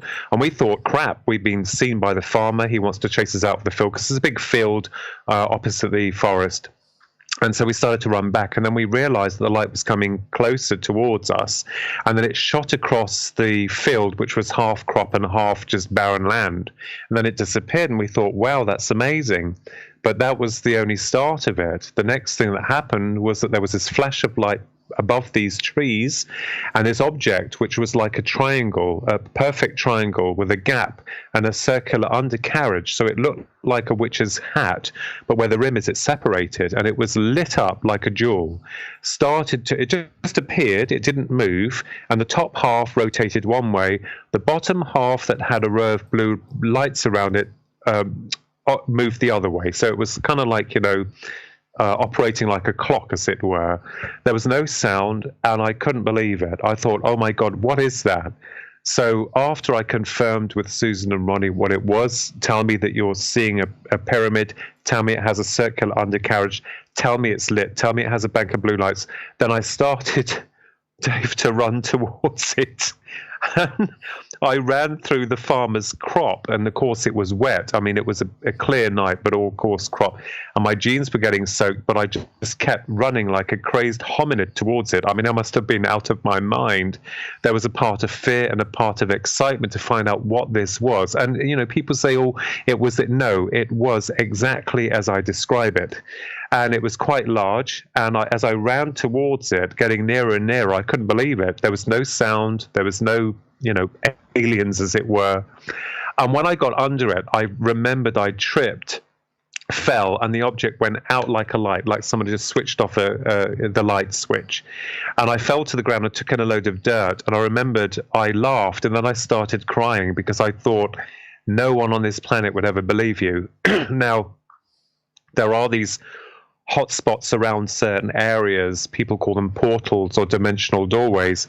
I believe that because I believe that proved one thing to me, that human consciousness is able also to interact with this, or this is able to interact with our human consciousness. I didn't feel threatened by the object. Now, what's even bizarre was that I sent all of the details to a well-known British magazine, UFO magazine, that was working at the time, and I spoke to an editor.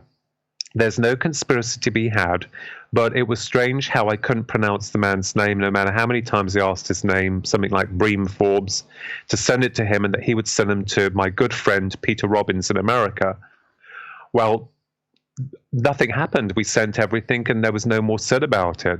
So, people tend to think that, say, for instance, a classic UFO case, and one that makes mainstream media and is so famous, but anything that is a repeat of that in a different way is overlooked, and I think that's wrong. I think that we keep going back to these major famous cases without looking at the truthful other accounts of what we're dealing with, and this proved to me that that this phenomena is really amazing, and people have the most incredible experiences. As I said to you earlier, Dave, there was a case of a reptilian, a human reptilian, and he was linked with the main investigator, Brenda Butler, who had nothing to do with Rendlesham whatsoever, but had made an appearance. And I remembered when I was researching another book, that I was talking to these people, level-headed, down-to-earth people, and they were absolutely categorically proving what happened, however unbelievable it may seem. And this individual was wanted by Scotland Yard and was known by all these very famous, some military personnel, and a lot of people who were of renowned, researchers during that time back in the early 80s. So, when you look at this phenomena, it goes from the weird to the wonderful. And of course, I'm fascinated. It's not all negative. I think, we have to have a sense of humor as well with this. And I also believe in the very constructive experiences that people have. But as I said before, I can only deal with my research of where it's taken me. I look at other people's experiences, and they're fascinating, and I have a lot of people that talk to me about their positive experiences as well, and I'm all for that. I'm okay with that. But as I said, why is the phenomena hidden? Why are we no nearer in understanding what we're dealing with? And I believe, like you, Dave, that we're dealing with something that is being deliberately orchestrated to take us off that path of serious research and dampen it, muddy it, dirty it. And I think you have to stay with what you believe is your truth and your reality, because this experience comes in on a personal level of psychic integration. And this is not a poo-poo subject when people talk about the psychic part or the conscious part, whatever way you want to look at it. I believe that we are much more than just biological vehicles with a sell-by date. I believe that there is a bigger process to our evolution on a spiritual level. I believe that these beings come in, maybe sometimes not so good, and most of them are, but are they? We don't know. We tend to put things in negative aspects, and they could be doing what they feel is right, which is necessary to our evolution and their evolution. We just don't know. So that I just wanted to put that bit in there to say that, although I'm very nuts and bolts and very on the ball, hopefully, with this, I am very open-minded to other forms of speculation, because the impossible has happened to me as well, and I'm a victim of that, if I may use that word in a very gentle way. I'm also part of the clan. As I said before, going back, it doesn't do yourself any favors by being a researcher and an experiencer, because people tend to raise an eyebrow. But I think that, you as a good individual that's truthful and honest and full of integrity, if you continue on that path, you can't go wrong. So all those good folk out there who've had your experiences, they're personal to you, they're unique to you, and you evolve and you grow with that experience, whether positively or negatively. But going back, I do feel the experience I had has changed me in a lot of ways. What I thought was really negative is now beginning to show that there are other areas that we're exploring to that experience that's saying otherwise. So it's really contradictory, but it seems to be creating some kind of understanding within me on a deeper psychic level of reality. Did you think that it would be successful? Had you tried summoning UFOs before with any type of success? No, we hadn't, and I tried many times before, and there was no success.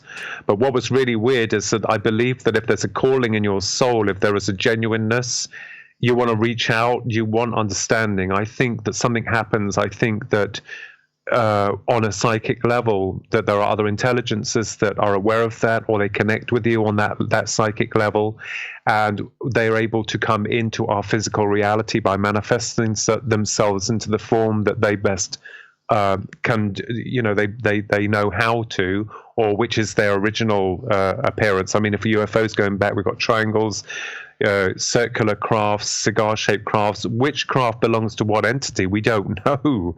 And this is the astounding thing about the phenomena. I couldn't tell you if there was anything in that triangular craft that we saw with the circular undercarriage. I have no idea. Jim Peniston said that when he saw the object that he encountered, it was too small to carry something, and he is under the understanding, God love him, that it was a time machine. And I'm not discounting that. I think that is a fascinating possibility, and not denouncing us from the future. I'm not going to get into those very deep and heavy areas of debate in a few minutes. I'm understanding of that. But as I said, we are no nearer understanding what we're dealing with. After all these decades of research, we're still, fumbling around in the dark. But it's good. I think we've made some progress. I think a lot of people, researchers and like-minded individuals, are making some progress, especially with the powers that be are concerned, because people are now sniffing a rat. I think they're fed up with control. I think they know that we've all been had to a degree. And I think people are waking up now. I really believe that. Do you believe that there was some sort of conscious communication with whoever those entities were on that craft? I do. I believe that when we'd performed the experiment a week before at home psychically, I believe that it wanted to, on some level. I think on a personal level, I think we all have our paths, and that's unique to you as an individual. And I think that's important to you and your growth. And I believe that these experiences come in to guide you or to move you forward. It's really amazing because it does change you. And I'm fascinated with it. I'm forever buying books on the subject. I'm watching a lot of, all the time, doing my research. And it is fascinating. I mean, I think the people who are not being honest or, open about this. And I think it's fair to say that with your line of research, Dave, with what you're doing and where you're going, it's important for you to hold on to those beliefs, that structured system of your reality. As I said before, we're trying to put this into one box. It will not fit. There are other parallels which connect with it on an interdimensional level of reality. And this is where we've got to come out of our comfort zone, because people think, it's all nuts and bolts and it's physical, flesh and blood and all this type of thing. But we're understanding that there is an amazing connection with alternative dimensional frequencies of awareness that are aware of us. And perhaps this is part of the grand plan on a soul level. I don't know. But it has certainly helped me and made me believe that the world I'm living in is not the real world. And it's certainly not a truthful one. That I can tell you.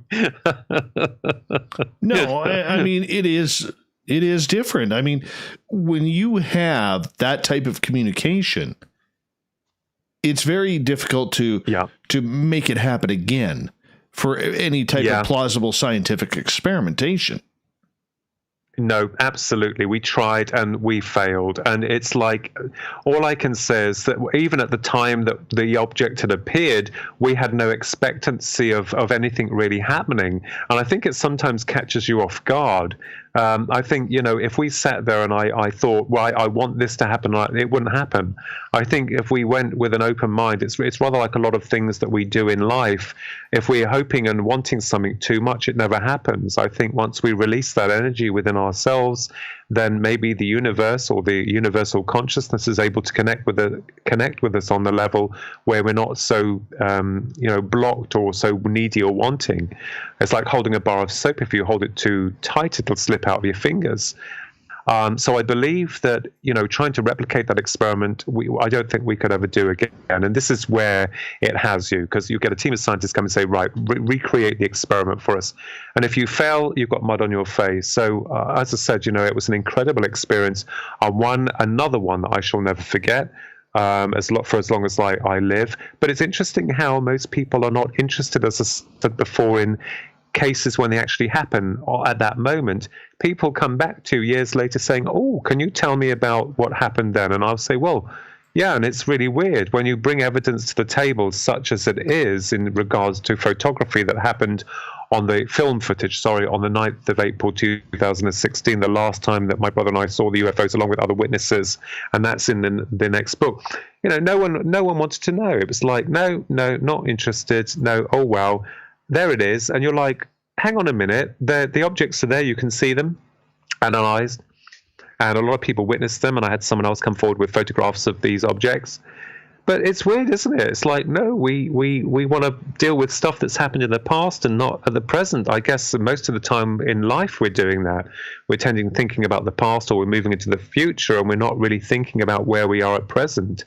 And I think that tells us a lot about the way that we are as a species, as a structured species. We're always chasing our tail from time to time, from hour to hour, and not really appreciating the moment that we're in. And I think we're all guilty of that to a degree. But the phenomena is very clever. It seems to it catches you unawares, I can tell you. Did it follow up with further communication? No, there was nothing. I feel that we were warned off from the forest because on another occasion, when we set up base, which was just a simple blanket that we put on the forest floor, the area that we used primarily for our observation, we'd gone away for 20 minutes. I used to smoke then. I went for a fag and make sure it was out properly in the forest. And when we'd come back for a coffee and fagged and, had a walk around, someone had left a dead rat and a dead rabbit in a circle, which was touching from head to toe near the blanket, which was fresh. And it was quite alarming. And I'm not saying that was aliens. It was probably, I don't know what that was. You can come up with all sorts of forms of conjecture, but we've been trying to warn off. We had helicopters hassling us at night. That is the God's honest truth. That were as low as the treetops, trying to get us out of the area for some unknown reason. So these areas, these places around the world, there are hot spots, or there are areas where a lot of strange paranormal activity occurs, especially after UFO sightings. It's almost as if the UFO itself has penetrated or made a split within some type of dimensional opening and allows other residue or paranormal residue to seep through. But certainly, there's a lot to be said for who put that there and who knows who's watching us. You see, you can go around in circles, you go mad thinking about it, but all I can state is that is what happened. Someone put the dead rat and the dead rabbit in a circle. They were fresh. They weren't there before, as a type of sign or warning. I didn't like it, and we got out. That was not on the night of the initial experience that we had with UFO. We'd made varied journeys to the forest over a very long period of time to do our research. But it's very weird. It's very strange. And you have them in your national parks as well. You get these, these odd experiences that occur. So it's kind of spooky in a way.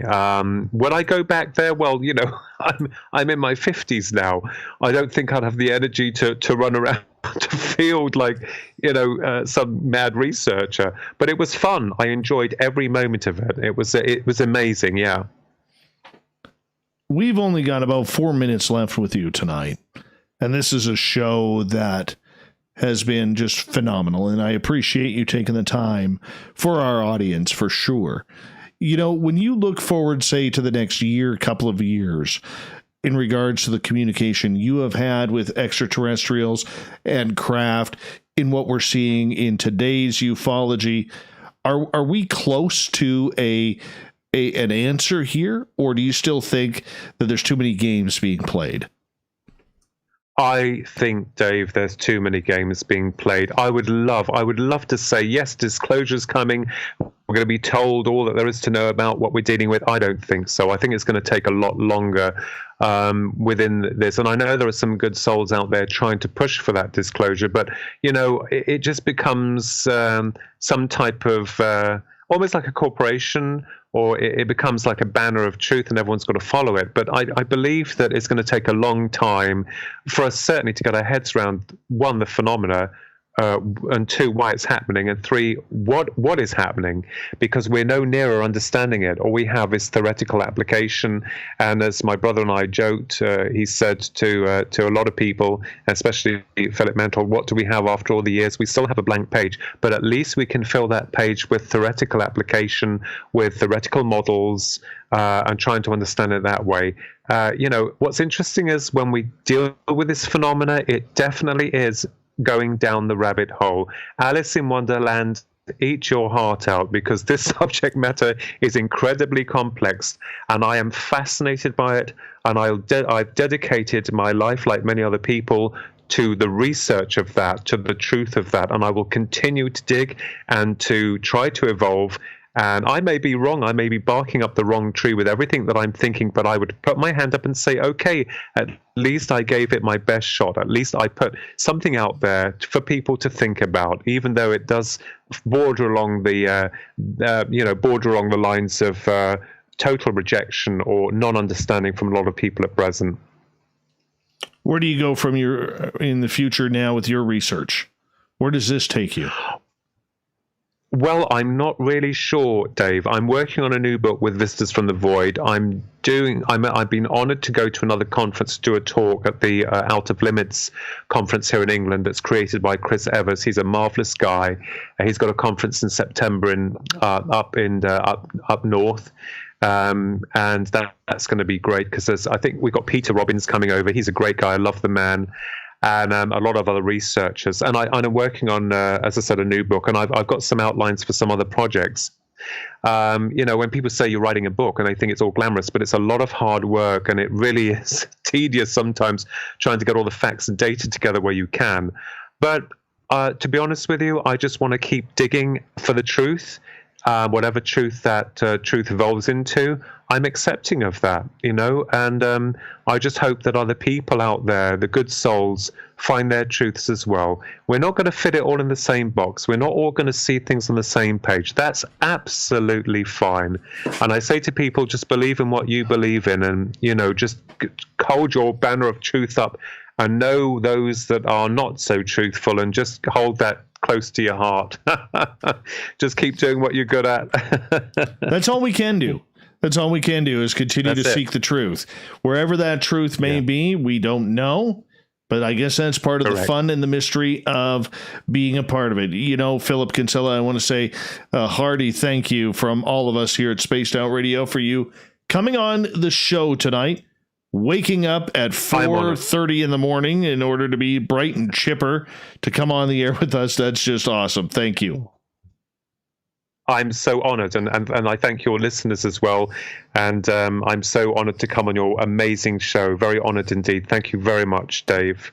We definitely appreciate you, my friend. Coming up next, we have the SOR Newswire and the Thought of the Dave. Stay tuned. More Spaced Out Radio coming up right after this. Great show, my friend. Let's give you some claps right there. Oh, Dave, thank you so much. And I really mean it, sir. And as they say, Dave, in the British way, my brother and I know a lady, and a real lady, and she says, thank you so much. I just had to do that in a real British way for you. So send me your address, won't you? And then I can get that book. It'll be it'll be after January, because it comes out on the 1st. Not a problem. And I'll get that. I'll make sure that's sent to you. I appreciate thank you very much Thank indeed, you. sir. Yeah, you have a wonderful day, and let's stay in touch, okay? Thank you very much. You bet, Dave. God bless. Thank you. Bye-bye, Dave. Bye-bye. Bye-bye, sir. Take care. What a great guy. What a great guy. That's what you get for bringing them in from the Commonwealth there, Corrance, the booking guy.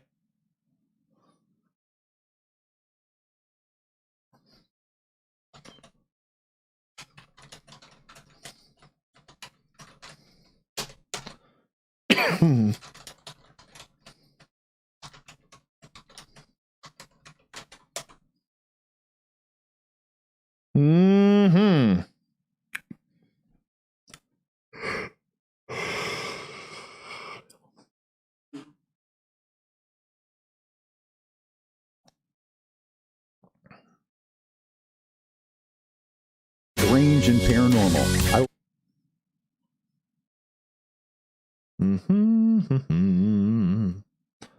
Getting the news ready.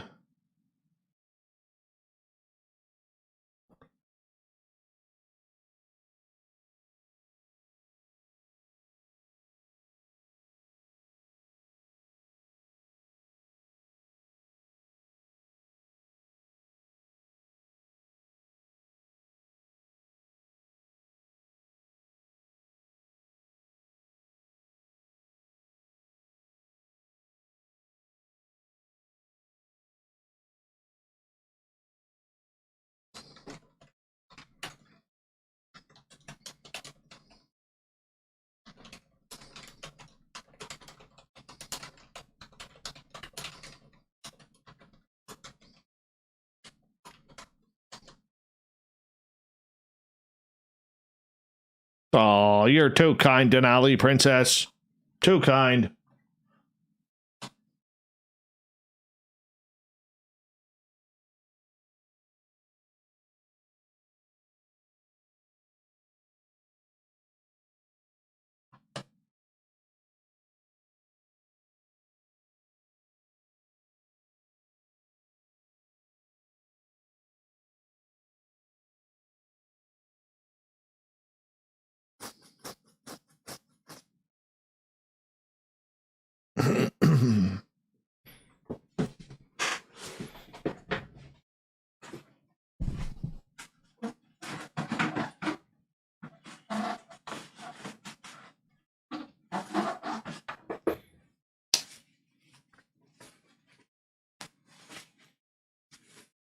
Well, I just happen to have a tie right here.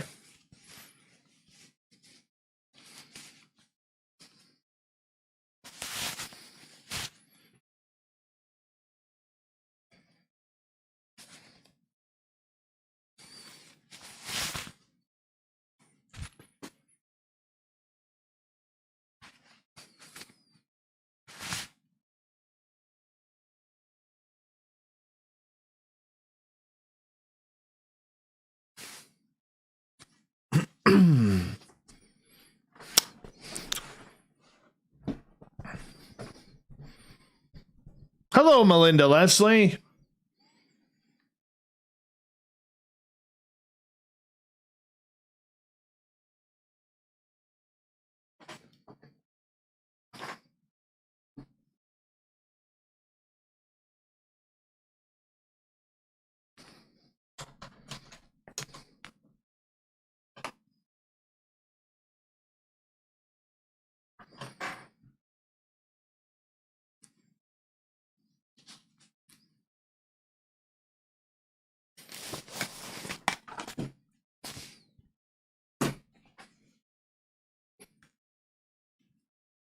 Hold on. SOR Vault is fully stocked with t-shirts, hats, hoodies, mugs, and everything in between with great logos for you to choose from. So head on over to spacedoutradio.com, click on the SOR Vault, and go shopping. Pricing is quite affordable, and you can look good representing your favorite show. So go to our website and pick up your new SOR wear at the SOR Vault today. Hello, this is your guitar man, Ron Bumblefoot Thal, and I have to tell you, I love the response I get for Little Brother is Watching from Spaced Out Radio fans. It's amazing how music can inspire and make people think deeper about what's going on in the supernatural. I don't have balloons. You can head over to my website, bumblefoot.com, to check out my music, my guitar workshops, my touring, even check out some of the hot sauces that I'm working on. And make sure you keep on listening, because with Spaced Out Radio, you know Little Brother is watching.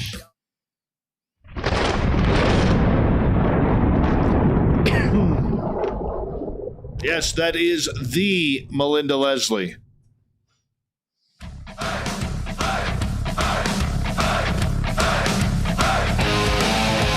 We've rounded third. We're heading for home tonight on Spaced Out Radio. I am your host, Dave Scott, sitting in the captain's chair of SOR headquarters. Thank you so much for joining us. And yes, apparently I was asked by one of the audience members that I should wear a tie while doing the news. It just so happens I have a tie in the studio. So I have put on a tie for the news. But first, before we go there, we want to mention that if you've missed most of this show or others, check out our free archives by going to youtube.com/spaced out radio. Just do me the favor, hit that subscribe button. Our website is spacedoutradio.com, where we have a plethora of features for you, including rocking out to Bumblefoot and reading up on Captain Shirk's SOR Newswire. On Twitter, follow us at Spaced Out Radio, and on Instagram at Spaced Out Radio Show. Speaking of the news.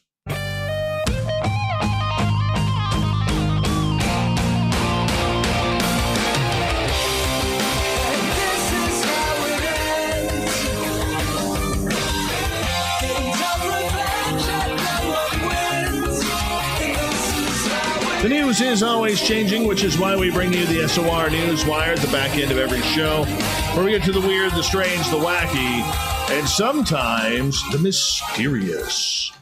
Chinese state media says the country has safely landed a reusable spacecraft, which it claims will provide a convenient and inexpensive method of getting to and from space. Boy, this sounds quite familiar, doesn't it? Yes, the craft launched on September 4th, landed on September 6th after spending 2 days in orbit. Very little is known about the spacecraft, though, including even its basic origin and design. There are no pictures or renders of the craft, but there have been rumors it is a spaceplane similar to Air Force's XB-37. A Chinese military source says they could not provide details on the mission, but that maybe you could take a look at the U.S. XB-37. Yes, or the X-37B, pardon me, is a space plane roughly a quarter of the size of the old space shuttle orbiters, a series of space planes that were launched into orbit from rockets between 1981 and 2011, and were able to glide back to Earth and land on runways to be repaired and reused. Yes, the X-37B follows the same basic operation, but is always uncrewed. The U.S. Air Force describes it as an experimental test program that is being used to demonstrate reusable space technologies. The relatively abrupt test of the mysterious Chinese craft may surprise some, but it tracks with some countries' ambitions to create a reusable space plane, says Andrew Jones, a freelance writer who follows China's space program. Yes, anyways, he goes on to say, there's a lot of interest in China in space planes. They've said they are going to do this, and they seem to be doing it with some kind of good schedule. Whatever the nature of the craft, China is keen to celebrate its return as a scientific milestone. Xinhua described the news as an important breakthrough, while a Chinese military source says there were many firsts in this launch, which they said explains the secrecy. The spacecraft is new. The launch method is also different. That is why we need to make sure there is extra security. Of course you do. Of course you do.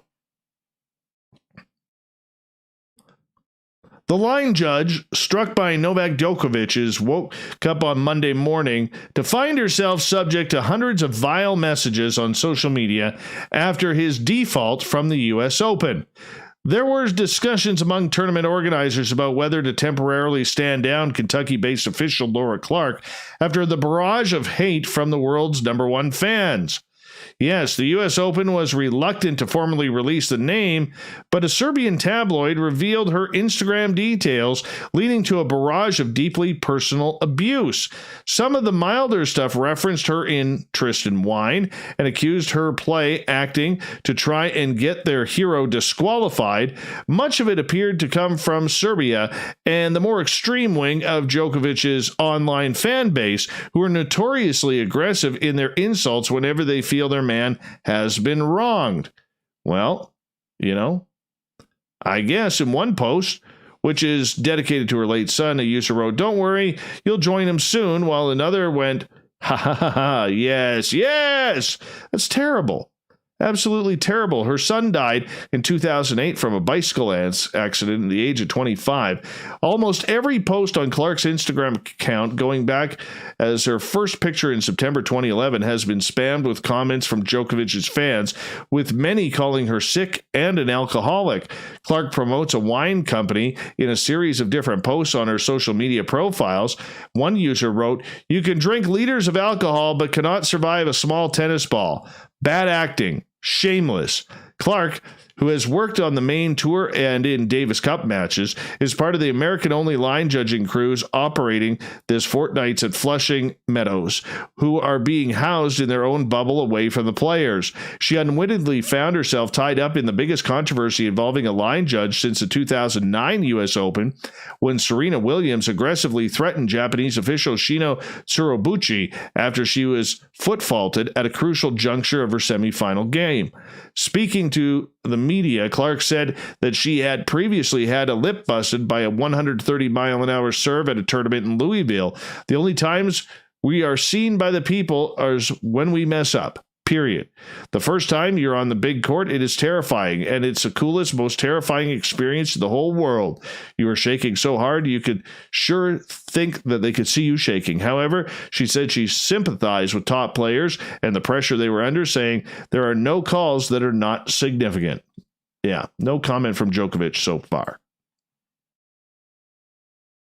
A man in France was injured this past Friday after he blew apart his house trying to kill a housefly with an electric swatter. The 80-year-old man, who was about to eat dinner when he spotted the insect, he picked up his bud-killing racket, started swatting at it, unaware a gas canister was leaking from the home, located in village of Parcours-Chenard in southwestern France. A reaction from the electric swatter and gas caused an explosion that destroyed his kitchen and partially damaged his roof. Now, he managed to escape the blast with only light burns to his hands and was transported to a local area hospital. The residence is currently uninhabitable due to the collapsed roof, according to the French newspaper Sud Oue. Meanwhile, the unidentified man has since checked into a local campsite as his family attempts to repair the house.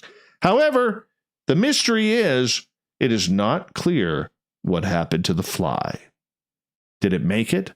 Did it not? Oh, I think it made it. Those things are indestructible. Absolutely indestructible. How about are the mosquitoes in New York this year? Well, apparently they're getting upset in the city and like leaving, all because of mosquitoes. Happening all across the eastern United States.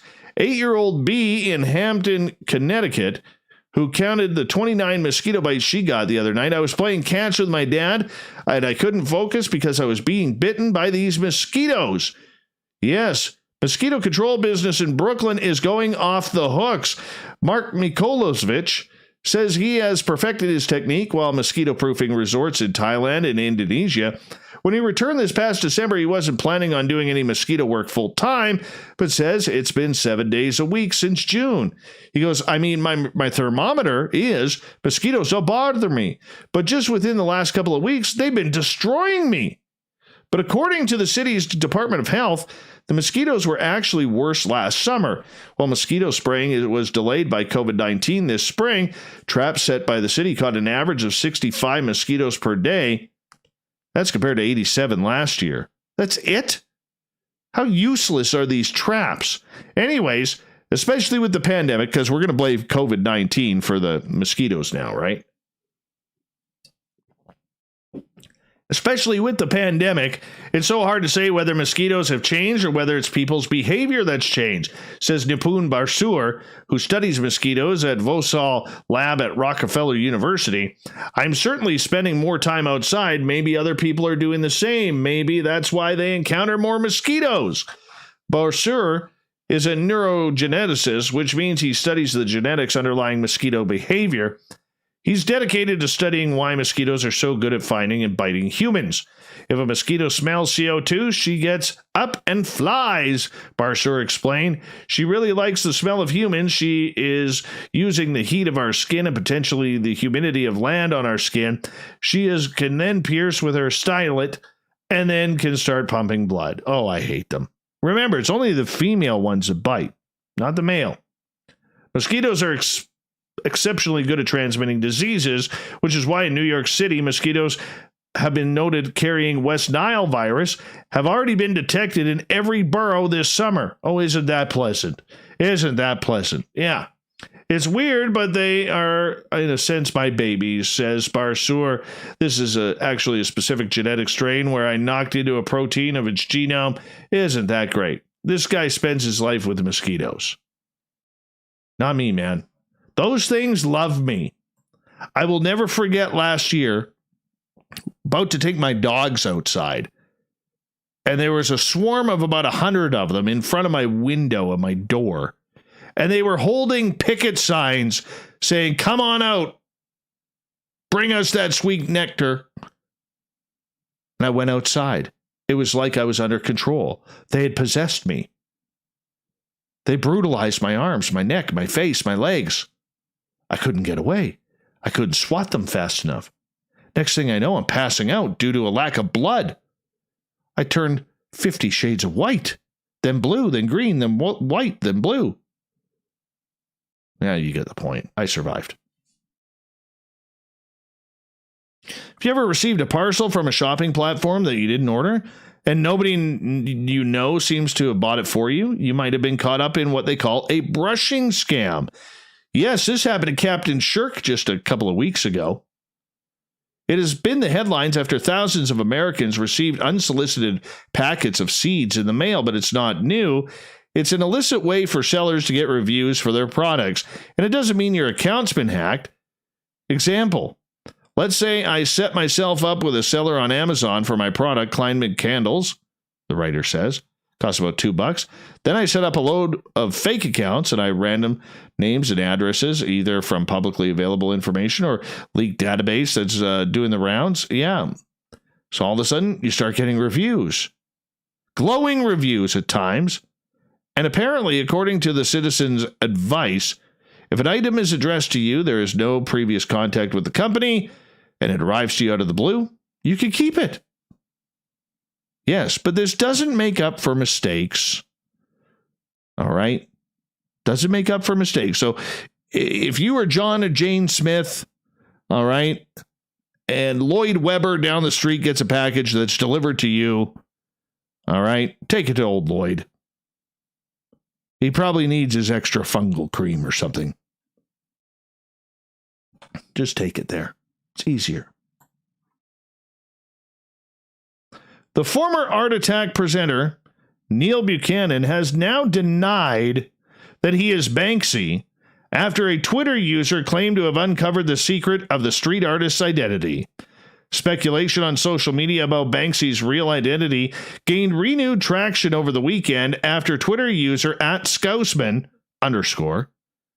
I hate it when people put underscore at the end of their name. It bugs me. Put a number or something there. You know how uncomfortable it is to type that underscore? You got to hit shift and then hold in the shift button and find the underscore, which is beside the zero. Drives me nuts. Half the time it doesn't work. Anyways, Scousman claimed on Twitter, just heard that it's rumored Neil Buchanan is Banksy. If true, it's the funniest crap ever. Aintrie's finest. Yes. So he's a musician, and art has followed in the cities of shows he has done, allegedly, the tweet continued. This is straight in the believe without question category. A statement posted on Buchanan's official website has now moved to quash the theory, stating Neil Buchanan is not, in capital letters, Banksy. We have been inundated with inquiries over the weekend regarding the current social media story. The statement adds, unfortunately, this website does not have the infrastructure to allow all these inquiries individually. However, we can confirm that there is no truth in the rumor whatsoever. Neil spent lockdown with venerable people and members of his family and is now preparing to launch his new art collection in 2021. Thank you and be safe.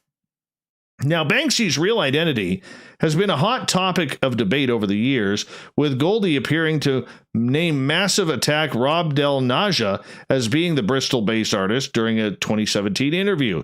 Speaking to Scroobius Pip for his Distraction Pieces podcast, Goldie was hurt as saying Banksy is Rob or Robert.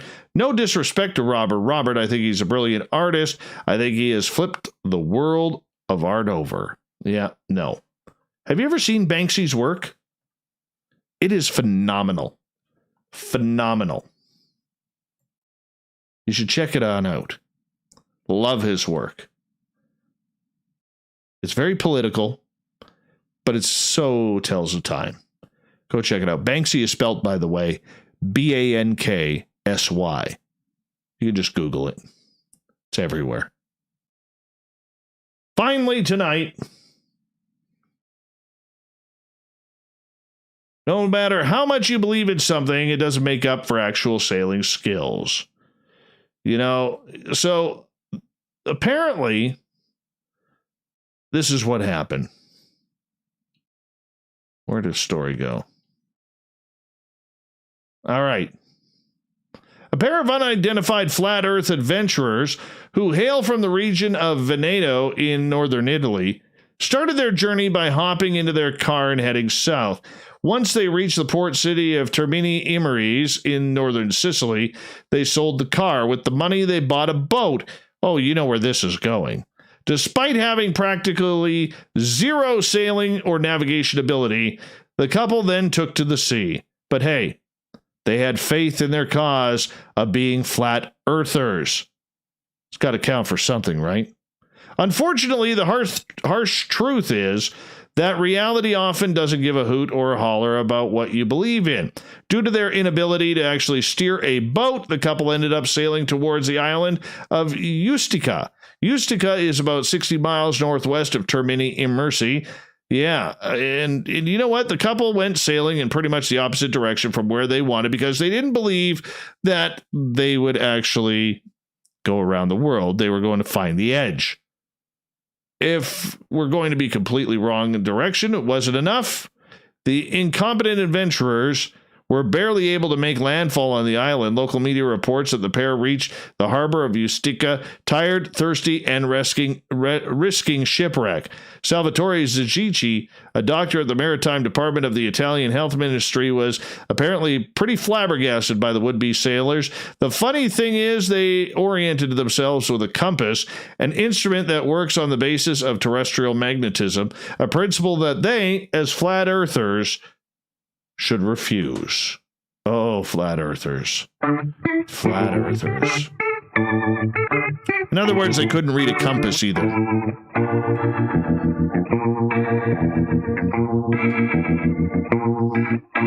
Thought of the Day happens every night at this time, where we ask a question on our Facebook and Twitter pages, then read your responses on the air because we love the audience participation around here.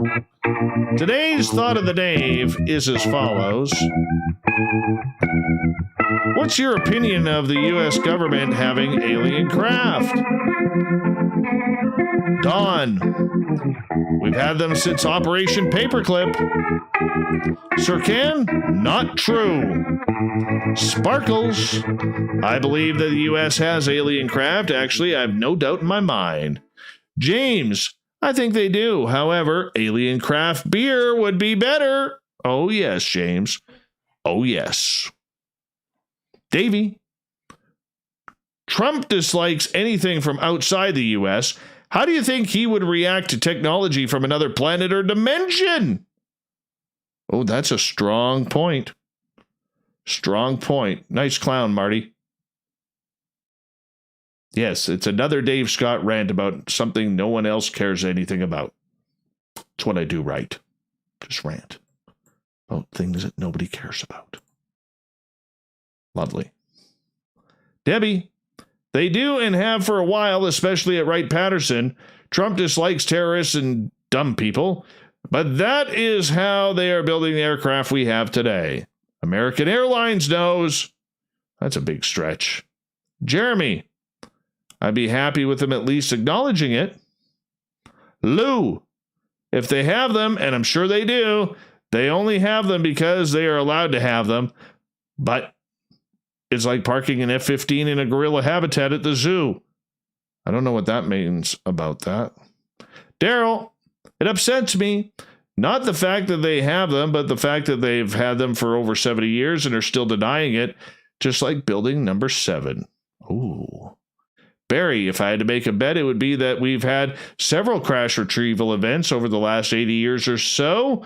We might even have been able to somewhat reverse engineer some of the technology. If we have done so and learned the secrets to decouple from the gravity and propel without rockets, aren't we seeing any of the tech that's being used in the aviation industry today? I don't know. Bobby, crafts, as in beadwork, bedazzled jeans, knitting, and embroidery? Sure, why not?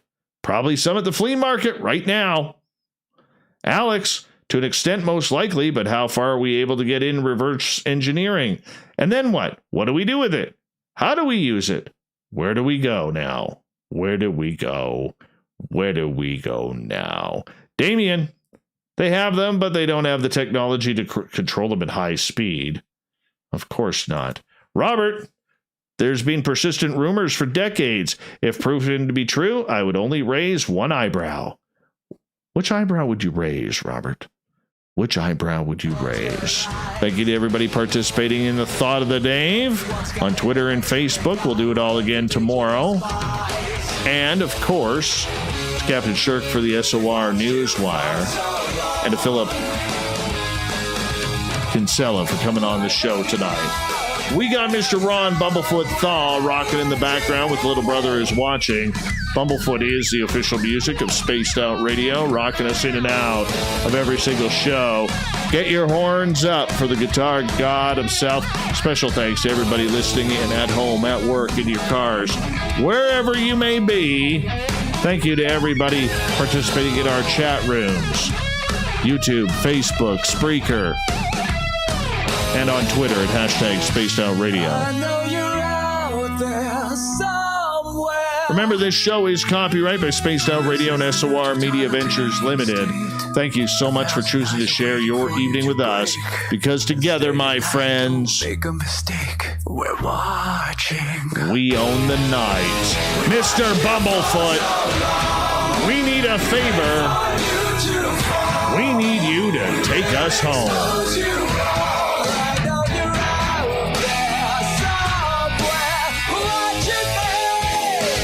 Yes, the Woo train has docked for the night. But my friends, tomorrow we shall ride again.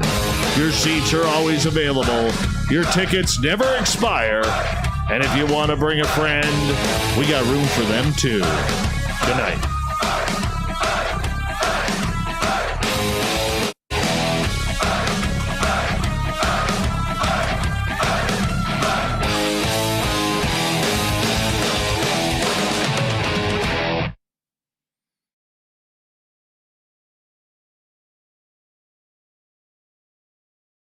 Well, that's why I gotta hit stop.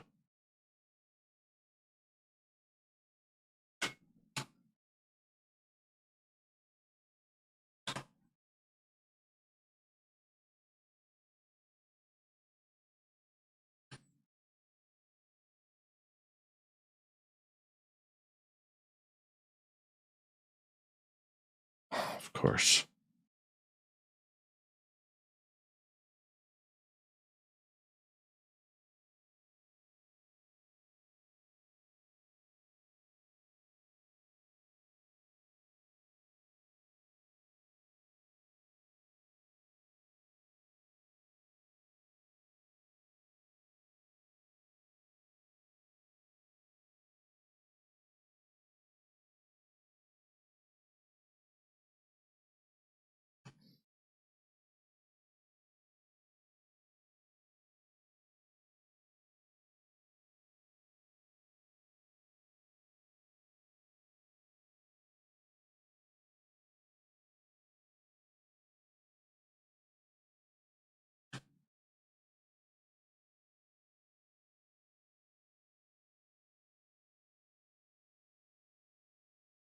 I'll be right back, guys. Give me a couple seconds here, okay?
All right.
Let's find this damn thing. There it is.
I'm in such slow motion right now. My nose is fine. Still having troubles breathing out of it, but that's okay.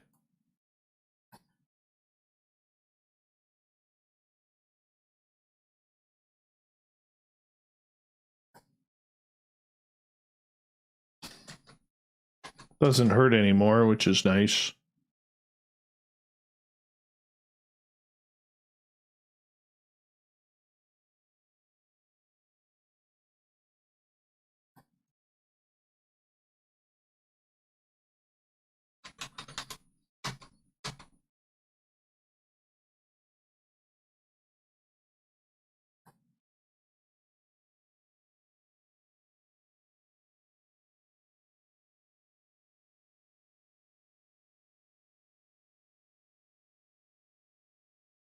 New York and Japan, too.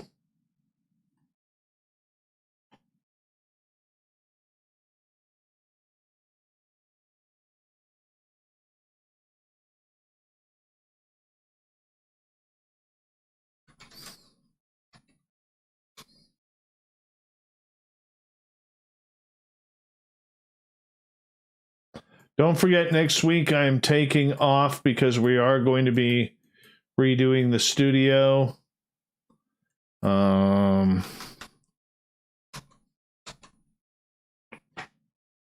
So just a reminder to all of you about that.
It's true, Corrins.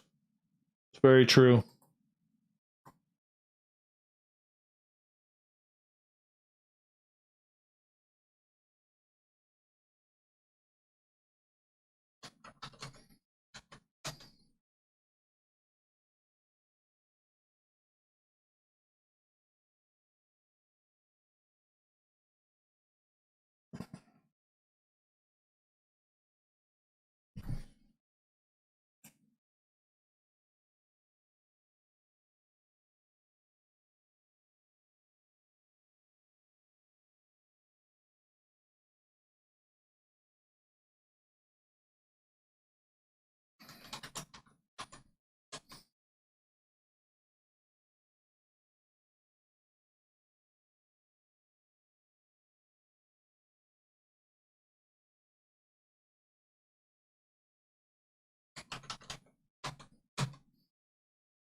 Yeah, I'll play some old shows. I'm gonna try. I gotta see where we are on our studio side of things. I gotta talk to Chuck this week about that. So I will let you know.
go.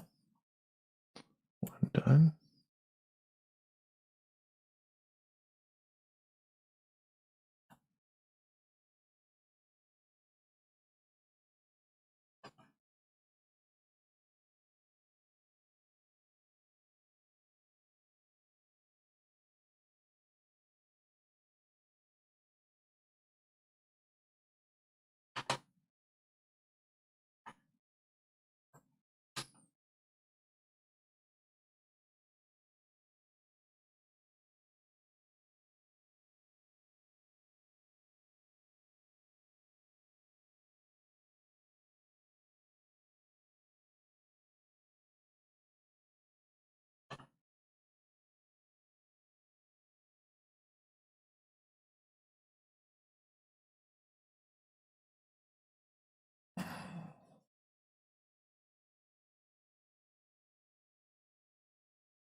No idea, Chrismo. Hey, Cashew.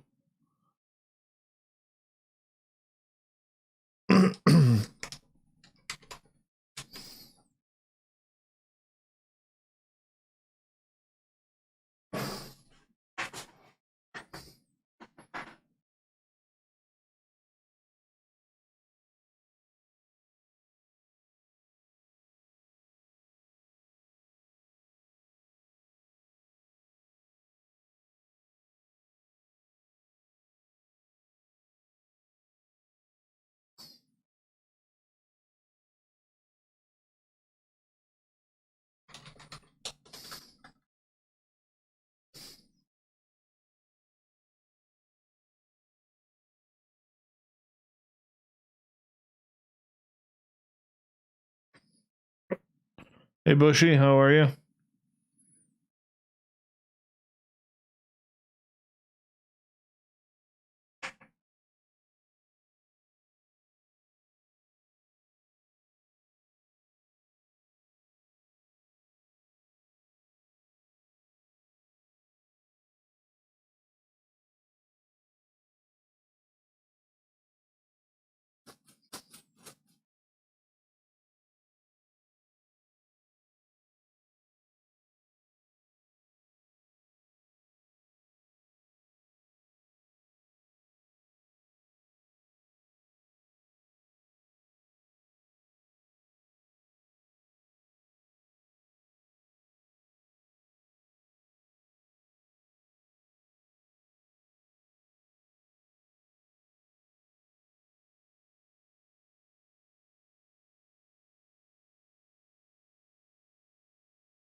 I don't know what your channel is, Bomber.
I'm going to check right now.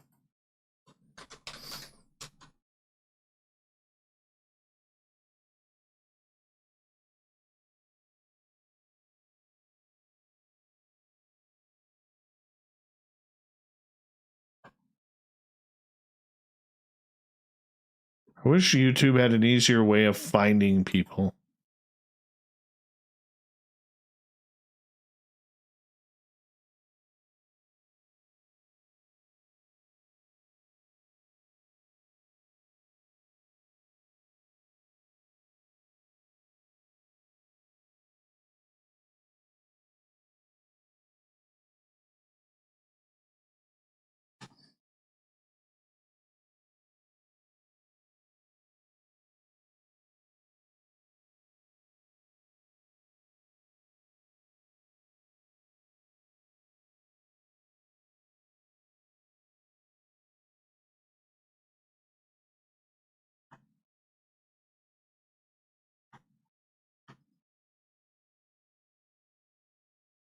Oh, it doesn't let me click on you.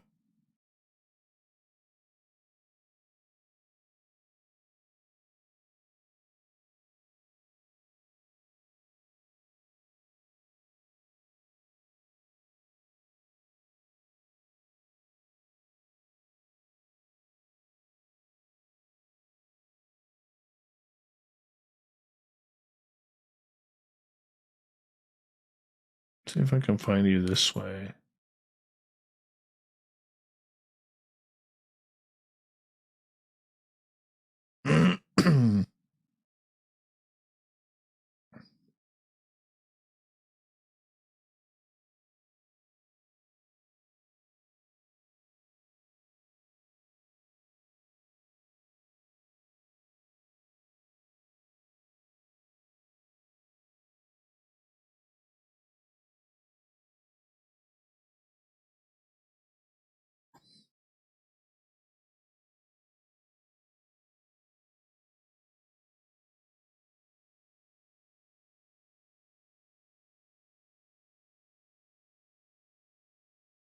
Doesn't even give you a search. Weird.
I'm looking. I'm looking.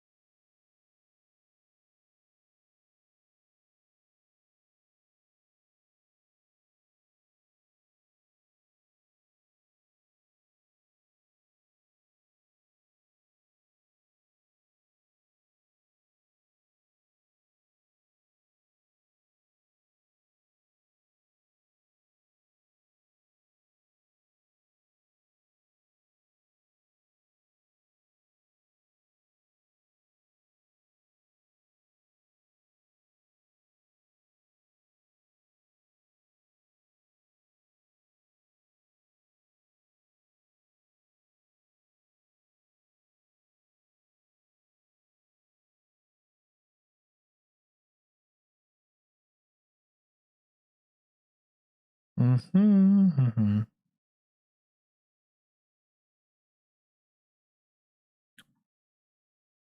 Mm-hmm.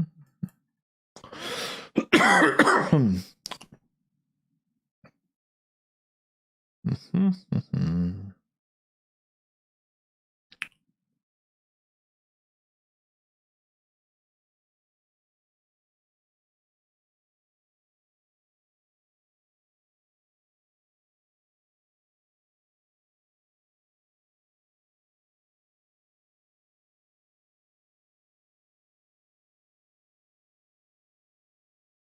Still trying.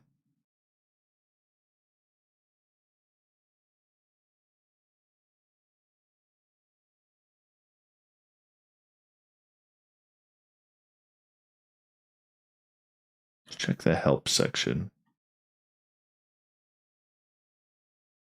Oh, that ain't it.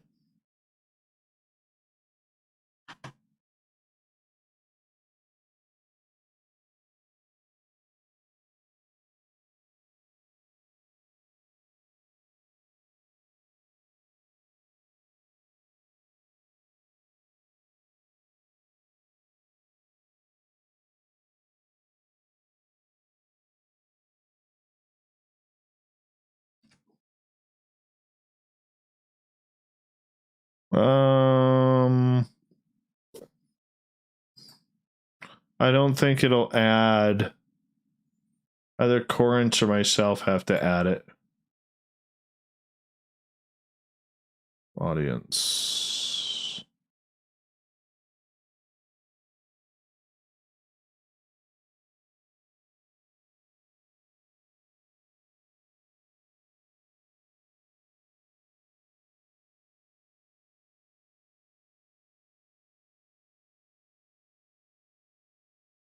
Here's an interesting statistic.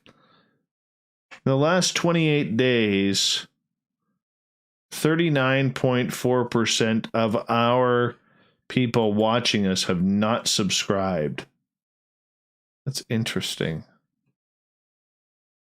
Very interesting. And 82% of our audience is male, and 17.8%. 17.8% is female. Interesting. 64.8% of my audience is from the US, 9.4% in the UK, 7.9% from Canada. Those are the top three.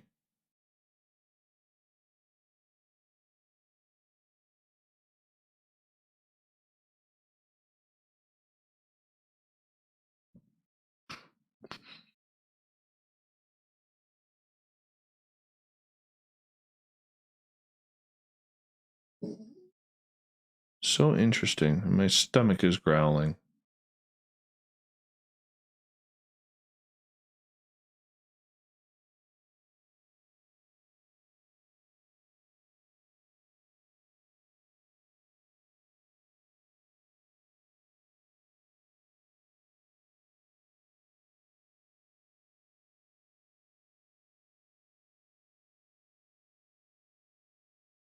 Bombshell, you are a woman.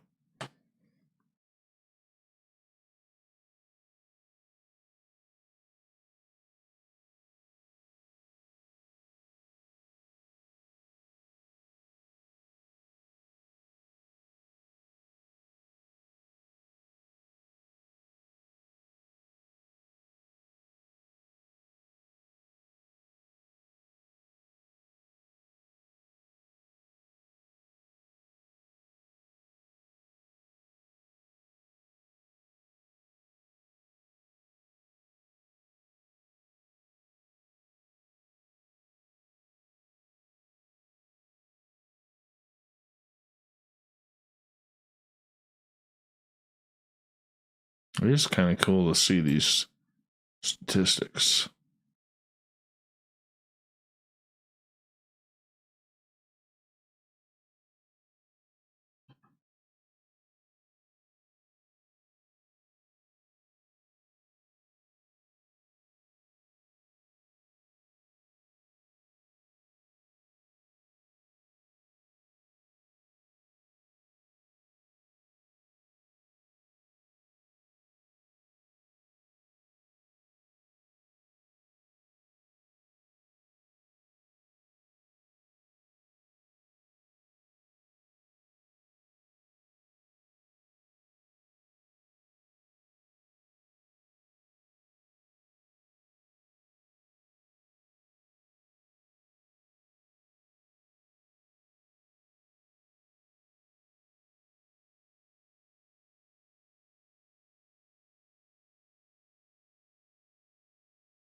You might want to change your name then, Bomber. Just saying.